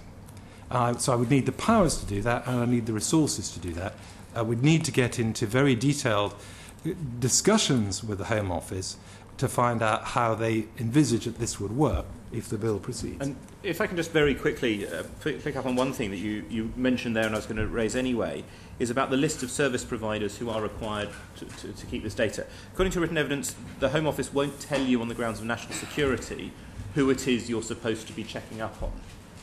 Is that right? And is there any promise that they would change that in the new regime? Well, I only know what I know. So, I mean, you might say, well, you haven't asked, but I'm sort of waiting to see how this process continues. But it's not rocket science. The 6 largest ISPs in the UK account for 95% of the traffic. So I assume that British Telecom, Virgin Media, TalkTalk, Sky, O2 and Orange will be candidates. But you wouldn't know if a small provider was or was not, and hence you wouldn't be able to check whether or not they were complying. Well, if nobody tells me, I won't be checking. So that's not a great reassurance. Also, I hope I'm not being overly sceptical, but I notice that the ambition is to increase the capability from the existing 75% to 85%. So that leaves 15% still uncovered. And I don't think, again, I'm saying anything that's wildly controversial to point out that if you are the sort of international terrorist or the organised criminal who this system is designed for, you presumably will have the wit not to go with one of the big 6. You will find a small provider, and you might even be able to afford the £5 a month to buy a virtual private network registered overseas, and then all your traffic is going to be encrypted and you're home free. And I think the really scary people will have worked that out for themselves. So basically this is a system which on the face of it is looking for the incompetent criminal and the accidental anarchist. Mr. Ellis, yeah. Could I just make an observation, Mr. Graham? Because you seem to have made several... Could I characterise what you seem to be saying at the moment as something of a power grab on your part? Because you've made several complaints, it seems to me, that your powers are insufficient to do certain things. You You want to increase the penalty powers, you want to increase your audit powers, you don't want to share powers with other commissioners, you don't think that would be right, your authority wouldn't work as far as working with other commissioners is concerned. But it's the taxpayer actually that is penalised when police services are fined vast sums for losing memory sticks. I mean, is that a fair characterisation actually, that you're looking for more power from the Home Office and from government? I'm looking for more powers to do the job that Parliament's given me to do. I merely observe that the safeguards and the limitations which we called for when we put in our response to the 2009 consultation on the previous scheme have apparently part of the reassurance is the Information Commissioner will be asked to keep something under review. And all I'm saying is if you want us to keep it under review, it's not a power grab to say, I'll need to have the resources to do it. Sir Paul just now said he had been assured that what we need, we will have. I've received no such reassurance. The only resources I have on the data protection side are the £35 that data controllers pay for the Information Commissioner's office, and the scale of the task is absolutely massive. I don't think it's a power grab to say, give us the tools and we'll begin the job. The Interception of Communications Commissioner has received an assurance. Do you consider that? That's the House of Lords. Yeah, division in the Lords will need to suspend for a few minutes, and we will reconvene as soon as enough Lords are back to make us quorum. If that's okay. Officially it's 15 minutes, but we'll try and be faster than that. Thank you.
Colleagues, because we are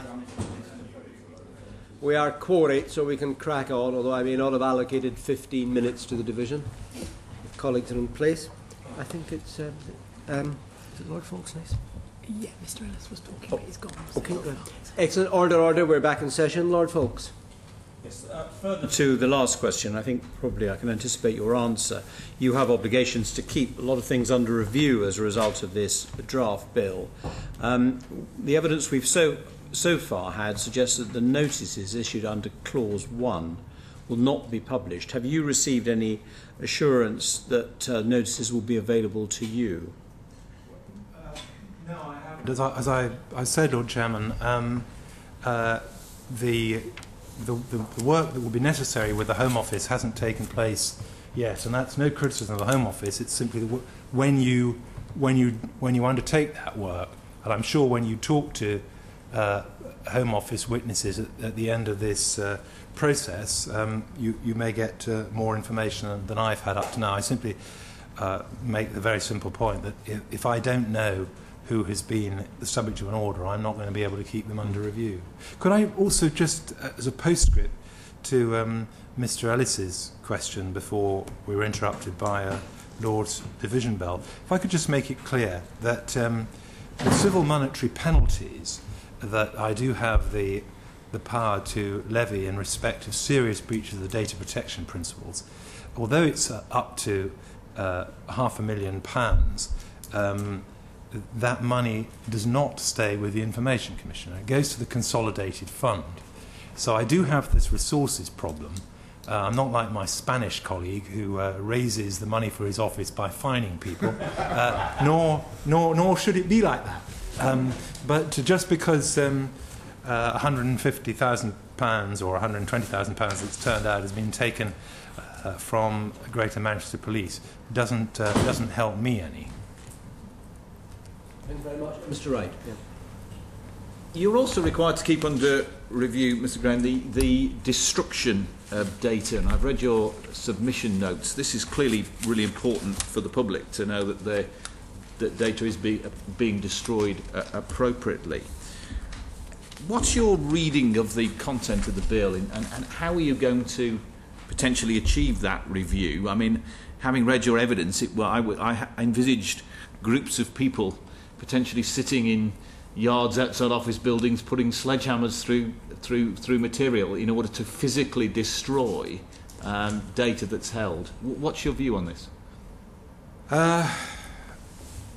Again, I think it's more likely to be very effective overwriting of information that is held wherever it's held.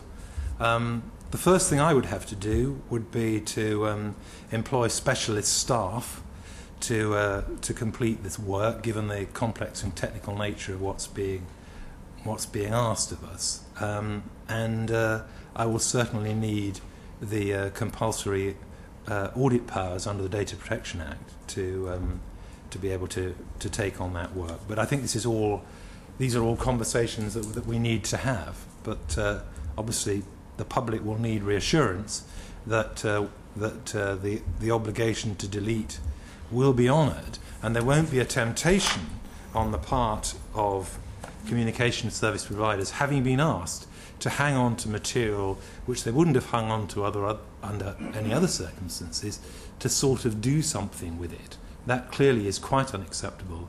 We've got to have a credible regime that can stop that happening.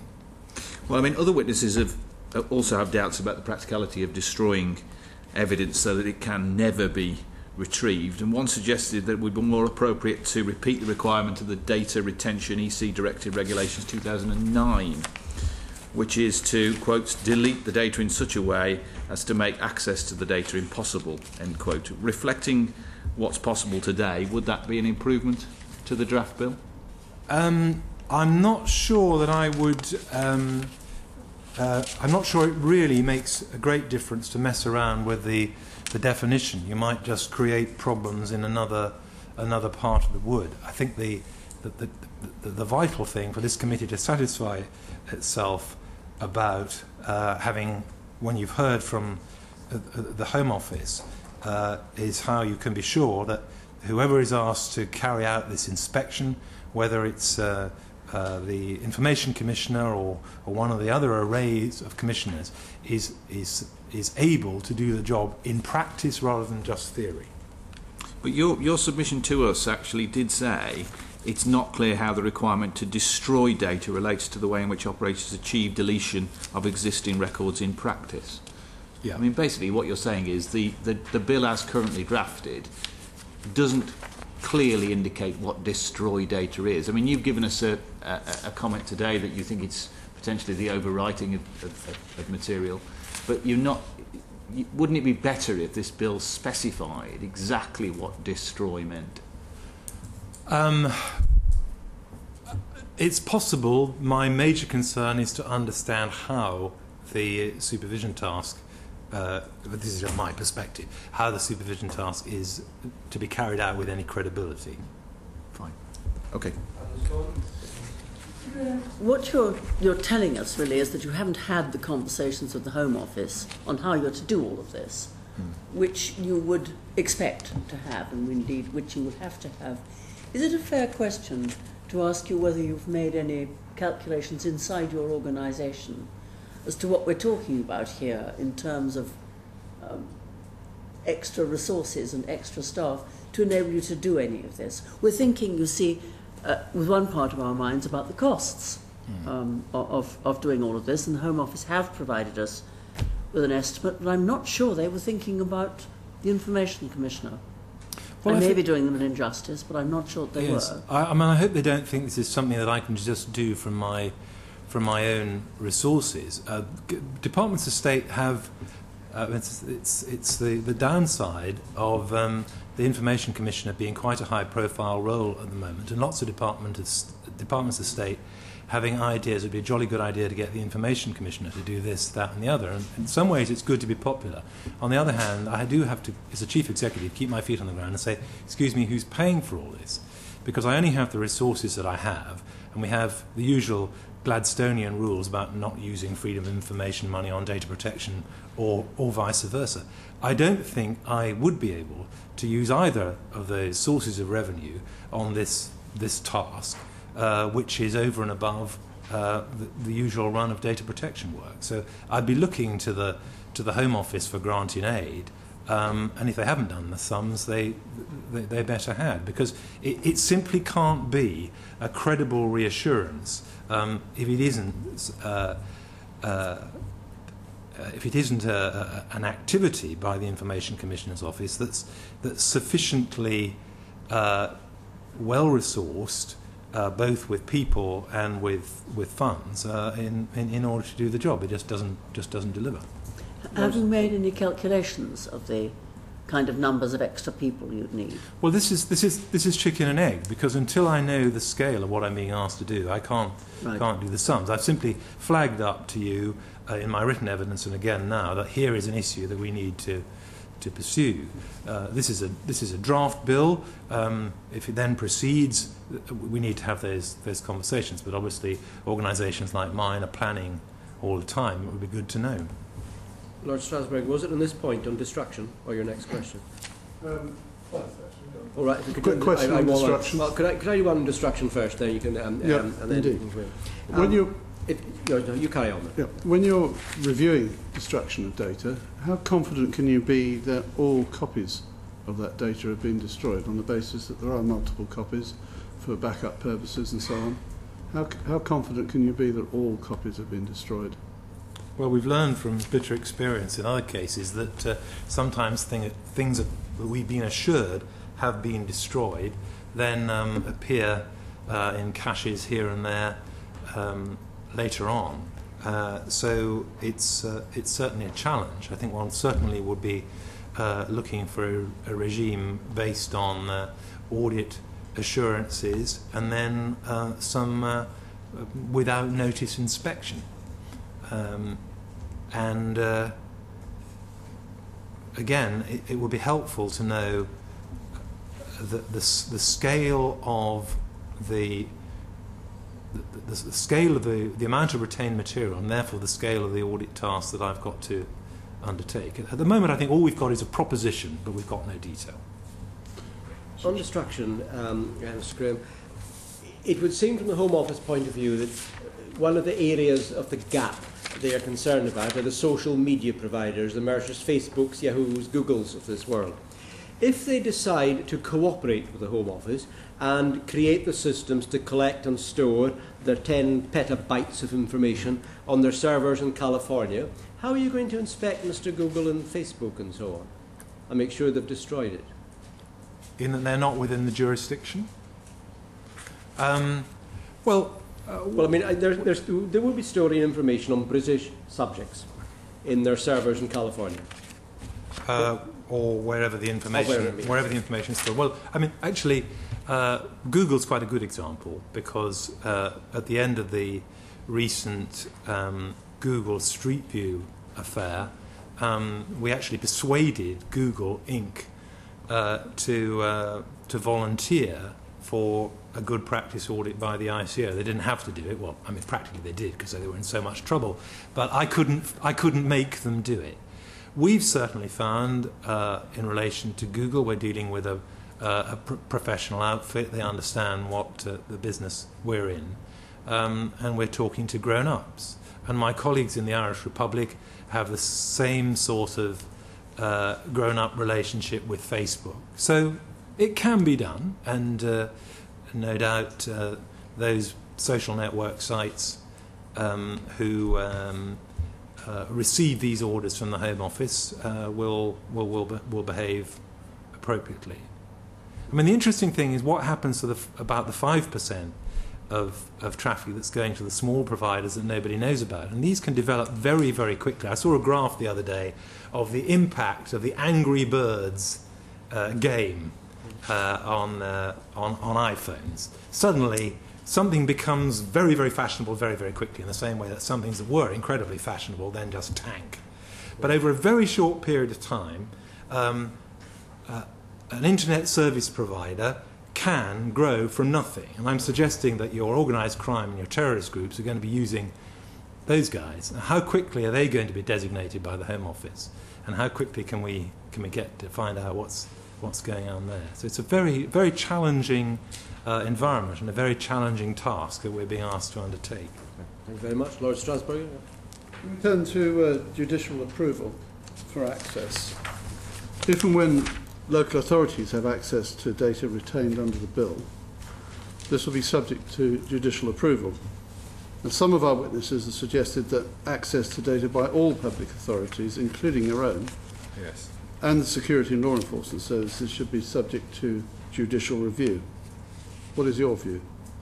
Well, I've got to declare an interest, as you've just pointed out. The Information Commissioner's Office itself makes use of communications data in order to enforce the Privacy and Electronic Communications Regulations and the Data Protection Act, for example, and it's a very important part of the weapons that we have at our disposal in order to deal with the scourge of spam texts and unsolicited emails, and worse, the unlawful access of private information from databases in breach of Section 55 of the Data Protection Act. So you may say this is rather self-serving. I would say that the purposes for which the Information Commissioner might require that is always going to be slap bang in the middle of enforcing the duties that Parliament's given us to deal with. It's not going to be controversial. And Sir Paul's inspectors come around the ICO and check that we are compliant with the Regulation Investigatory Powers Act. I think that's a system that works. I was quite struck by the point Sir Paul made to you when he talked about the effect that a warrant regime would have on the speed of access, the sort of information that's needed to deal with unlawful activities. So it's only an opinion, but I'm not particularly persuaded by that. Thank you very much. Mr. Mosley. I was going to ask you the same question as I asked in the previous session. Basically, we've had suggestions that individuals should be notified if a request is made about them. Have you got any thoughts of that? Again, I don't think it's really something for the Information Commissioners to give a view, but if you ask me, I'll give you a private view. I think the only circumstances under which communications data would be lawfully requested, and if it wasn't lawful, then it's going to be caught by the inspection regime, would because there would be something to be investigated. If we're saying that individuals then have to be notified, that could obviously be a problem in the course of an investigation. If the Home Office says this is about serious crime and terrorism, that would not be a good idea. If people have been eliminated from inquiries, what's the point of telling them that they were in the frame but they're now not? So from a citizen point of view, I wouldn't really go down that route. Okay. Under the Data Protection Act, individuals can make requests to companies to see the data that they hold about them. The Secretary of State, the Home Secretary, is able under Clause 1 to specify what data those companies hold on an individual. If they put in a Data Protection Act, they'll be able to see that information. So surely, within a very short period of time, people will put in requests under the Data Protection Act, find out what data is being held, and quickly be able to work out which communication service providers are holding the data, what data they're holding. So do you think the secrecy about the data retention notices under Clause 1 would soon be circumvented by people putting in data protection requests? Because then concerned consumers and citizens would shop elsewhere if this sort of thing concerned them. Yes, they do have the right of subject access under the Data Protection Act. I don't think it's rocket science to work out that if you're a customer of British Telecom, Virgin Media, TalkTalk, Sky, O2 or Orange, you're going to be on the list. You don't need to put in a subject access request to work that one out. As I say, I'm trusting that the Home Office is at least going to inform the Information Commissioner which of these communication service providers have been designated, or I can't do the checking. You say that there's a number of providers that are obvious, and there aren't. There are, but you surely must be able to imagine a situation where interested parties put in literally thousands, put a request to every CSP they can think of, find out what data they're holding, and then therefore know which ones are affected by Clause 1. I can't fault the logic of your argument, and one can imagine that the volume of subject access requests that communications service providers would be facing would be pretty insupportable, quite honestly, if that's how constituents wanted to play it. So I think, yes, the Home Office will surely consider the wisdom or the unwisdom of keeping the information about designated authorities to themselves, because it may, as you point out, be information that's outed anyway. At the moment in Clause 1 it does say, though, that it is effectively secret. Do you, because it can be circumvented in the manner we've just described, do you think the Home Office should just be upfront and open about who they're putting Clause 1 requests into and what data they're asking them to hold, because it will be found out anyway? Well, that's really one for the Home Office. I suppose they might say that the whole business of communications capability is a consideration of the behaviour of criminal and terrorist elements, and you don't want them to know too much. But I'm not sure what's apparently envisaged in that part of the bill is actually doable. So, yes, Lawyer Strasburger, is it data and content? Yeah. Yes, the separation of data and content. Some of our witnesses have commented on the difficulty or even the impossibility of separating communications data from content, and particularly in an encrypted situation, but not only in an encrypted situation. What's your view?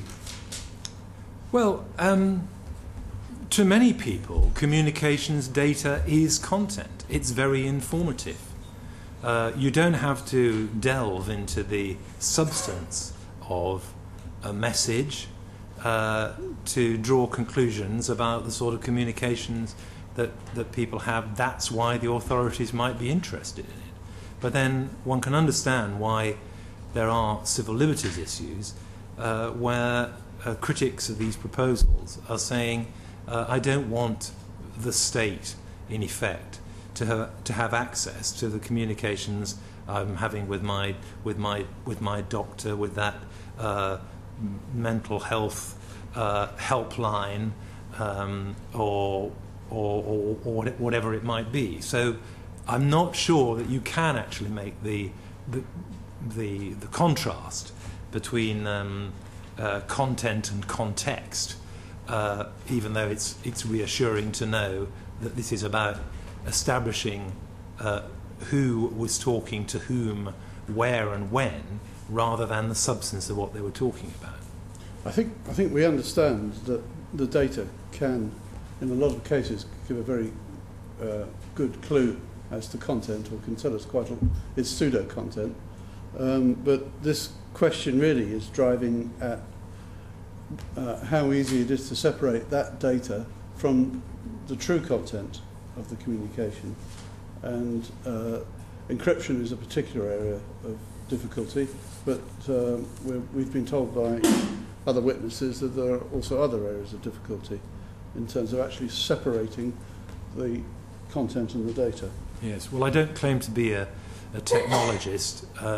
Encryption, which of course is something which, wearing another hat, I very strongly advise, would of course frustrate the purpose of this bill to track the communications from someone who's of interest to the police with somebody else.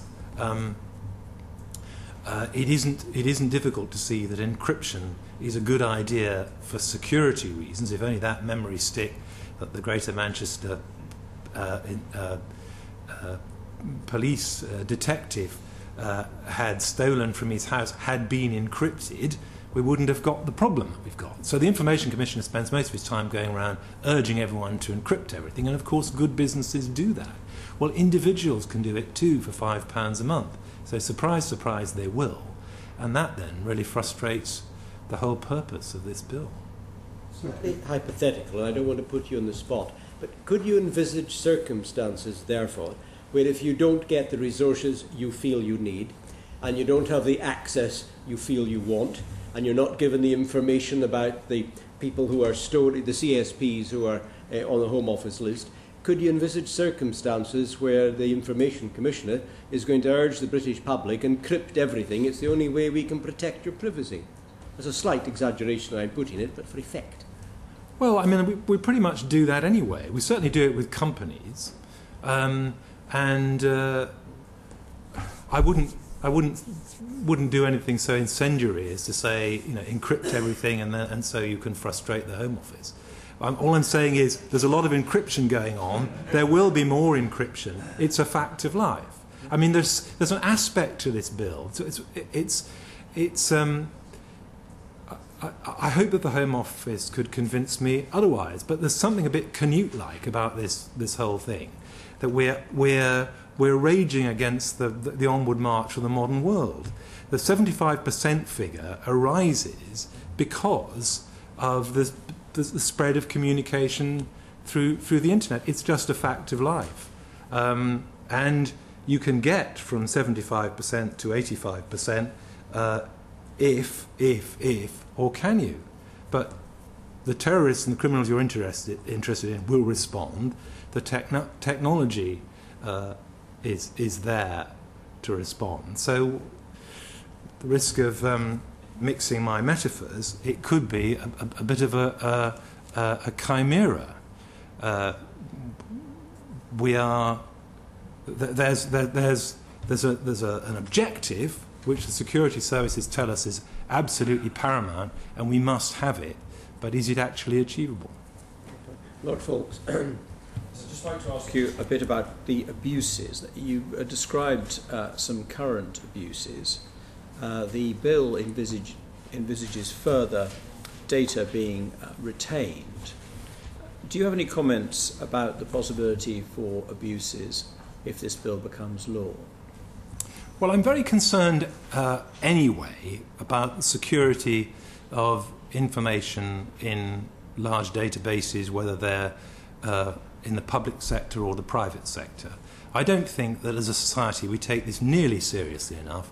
The fact that if you are taken to the magistrate's court for unlawful disclosure of information under the Data Protection Act, if you're dealing with rogue employees or people who simply see a way of making a fast buck, selling information, possibly to journalists, normally not to journalists, actually, usually to claims management companies, or even to pursuing private vendettas or family disputes or something. The response from the courts is pitiful. The going rate is a fine of £120. It's a fine-only regime, has to take into account your ability to pay, and at the moment the going rate is £120. Now, if you're a sort of private investigator and you're in the information business, it's just a business expense, and you carry on your merry way. I've spent 3 years urging parliamentary committees to commence Section 77 and 78 of the Criminal Justice and Immigration Act, because there is the power to impose a penalty up to and including prison in really serious offences, because what it does is to access all those potential deterrent penalties, community penalties and so on, which the magistrates' courts simply can't do at the moment, because all you can do is say, we're going to fine you, and oh dear, you haven't got any money, so it's £120. We've got to take this more seriously, and particularly if we want to get all the benefits that the internet and online can offer for the effective and efficient delivery of public services. We've got to get the confidence of citizens behind sharing data, for example, provided that's done sensibly and legally. And you won't get that confidence if all people read about in the newspapers is this local authority lost that piece of information, this police force lost that piece of information. We won't get the confidence unless we've got a really effective deterrent regime in place, and we haven't got that now. Yeah. Yes, I think you've given evidence along these lines in the context of the Leveson inquiry, haven't you? I have. I have to say, one of the despairing things about my otherwise fascinating job is that I've been saying the same thing for over 3 years, and I'm beginning to think it must be me, because parliamentary committees have bought the argument and reported, and absolutely nothing happens. I hope I've convinced Lord Justice Leveson. We'll have to see. You specifically refer to the police forces routinely accessing individuals' mobile phones on arrest. They gain access to information held on the phone, even though the people may not be suspected of any wrongdoing. Do you understand that to be a lawful use of that opportunity? Well, my office is currently investigating the lawfulness of these cases that have come our way, and what steps can be taken to prevent it. When we've reached a conclusion, I'd be very happy to update the committee. But there seems to be a distinction between on arrest a policeman looking to see who's on your mobile phone, who are your associates, who do you text, and that there's apparently a distinction between looking at the content of your messages and looking for your inbox and the names and so on. I'm concerned about this, but I don't know what the answer is. I hope as soon as we've got a conclusion, I'd be very happy to update the committee. Thank you very much. Mr. Brown. Something about the mutual legal assistance process. I mean, for example, do you have any direct supervisory role over it, and do you think it's effective? We don't oversee applications for mutual legal assistance involving communications data. We've got no involvement on compliance issues on which to base any view about the current process, and I understand that the UK relevant central authority is the Home Office, so I really can't help you on that, I'm afraid. But should it be you, or is it best that it be left with the Home Office? Well, Mr. Ellis was here, he would find this hard to believe, but I'm not looking for work. He isn't here. Tell us what well, no, I'm very happy. I'm very happy to leave that to the Home Office. Of course, the Information Commissioner's Office is involved with a lot of liaison with other data protection authorities across the European Union and elsewhere. And our work in the Article 29 Working Party, working on the revision of the data protection regulation, is something that we're very active on. And I'm off to the international conference at the end of the week to liaise with the Americans, the Australians, the New Zealanders, and practically everybody else, because this is a global business that we're in, and it's no good having a regime that just works in the UK, particularly if you need to retrieve fugitives from Bordeaux, for example. Do you think these arrangements work well, or have you just not formed a view? I really have. If you're a public authority that used the powers that they have, but rarely, is this a reasonable route for them to go? I shouldn't stray into a territory I don't know an awful lot about. It hasn't come across my desk. Oh, okay. The mutual legal assistance scheme hasn't come across my desk. Yeah. Okay. Finally, or penultimately, Commissioner, you've just said you're involved in international discussions with your international colleagues. If this bill were to go ahead, would the UK be in a unique position with these proposals? Perhaps unique in the technological side and unique in the level of data gathering and intrusion? I know that the data retention directive has run into a lot of trouble in different jurisdictions in the courts, and that was just the previous data protection directive. So I don't know how this would fly. We're assured by the Home Office that it's compliant with the Human Rights Act. I'm sure there'll be lots of people queuing up to challenge that, but that would have to be seen. I think the interesting thing is how this whole area plays out at the moment, because we've got very complex negotiations on the regime that will replace the Data Protection Act, the current Data Protection Act, which follows on from the Data Protection Directive, which is in the process of being reviewed. And it looks as if we're going to get a regulation instead of a directive. In other words, something that will just apply directly, as you know, without need for transposition, for everything except police and justice, which is or isn't going to be subject to a separate and new directive. I wish that it was possible to have a clear set of rules that just applied to all data protection activities in whichever sector. I cannot believe that it's a good idea for police forces to have to conduct some of their work under the new proposed regulation and some of their work under the new directive, if there is a directive. But that's probably for an argument in another place. But that directive might have less stringent requirements than the general regulation, which could result in some member states lowering standards. Would the UK be one of those states with lower standards? There are differences of opinion around the table of the Article 29 Working Party whether regulation that applies to everything apart from police and justice is unacceptable because it sets standards that are too high and too rigorous, or that it's unacceptable because it sets standards that are less than the standards that are enjoyed in many member states. In the case of policing, it's important to make clear that the directive wouldn't, as I understand it, the proposed directive, wouldn't affect domestic policing.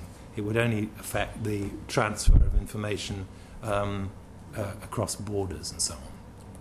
Thank you very much. Any other final questions? Oh, yes. Just coming back to encryption and CSPs that are not within the system, is it possible, in your mind, that the implementation of this bill could actually have the opposite effect to the one that's intended, and that when the bad guys have moved to encrypt their information and to avoid the ISPs that are being monitored, that the public authorities end up with access to less data than when they started. Well, I suppose it's a hypothetical case you're advancing, and I hope that nothing that I've said this afternoon has made that more likely. But on the other hand, I think it's just in the nature of things. That's the way that things will go. Then the question arises: what are the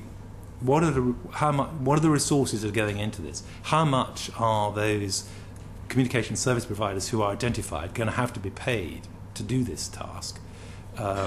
How much is the Information Commissioner going to have to be paid? How much is Sir Paul Kennedy going to have to be paid? And so on. What's the total cost of doing something which may be of marginal benefit at the end of the day? It's a question that I'm very glad to leave to you people to decide. Sorry, prolonging it. One final point, which that your discussions provoked me. As parliamentarians, we always want to pass a law that will last for a long, long time. As ministers, we know you get one shot at a bit of legislation every 5 years or 10 years. There's a hope here that if the bill seems to be drafted to a certain width, that therefore it will stand the test of time. But is that, I don't want to put words in your mouth, is that rather a naive view of legislators? When the technology is moving so rapidly, is it possible for us as parliamentarians to pass a RIPA Mark II 2012, which will last to 2020 without fundamentally being wrong? Well, I think a confident Parliament would nevertheless include a commitment to post-legislative scrutiny after 5 years or so, not just because the technology is changing, but because you want to see how it works out in practice. And I think that's a good thing to do, and it's one of the assurances that Parliament can give to a concerned citizenry when we're dealing with these surveillance matters, that we'll look and see how it works out in practice as well as in theory. So I don't think you convince anyone if you say the laws we pass are so wonderful that we won't look at them again for 20 years. I think Parliament will say, we've gone through a thorough pre-legislative scrutiny, we've heard all the voices, this is what we think, this is what gets passed, and we check how it's going in 5 years. Thank you very much. Thank you, Commissioner. It's been a long session. We all thank you once again for your excellent written information. The surveillance roadmap is particularly interesting. I think we all learned from it, particularly that we're going to have new commissioners for cameras and surveillance and other things, which some of us were not quite aware of. So thank you very much for the written evidence, for your participation today. It's been a long session, but very, very worthwhile, and keep up the good work. We can't make promises on resources with or without Mr. Ellis here, but good luck on what you do. Thank you. Okay, we're in closed session now for a few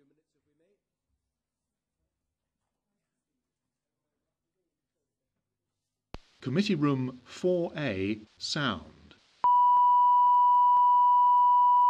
Committee Room 4A, sound. Committee Room 4A, sound.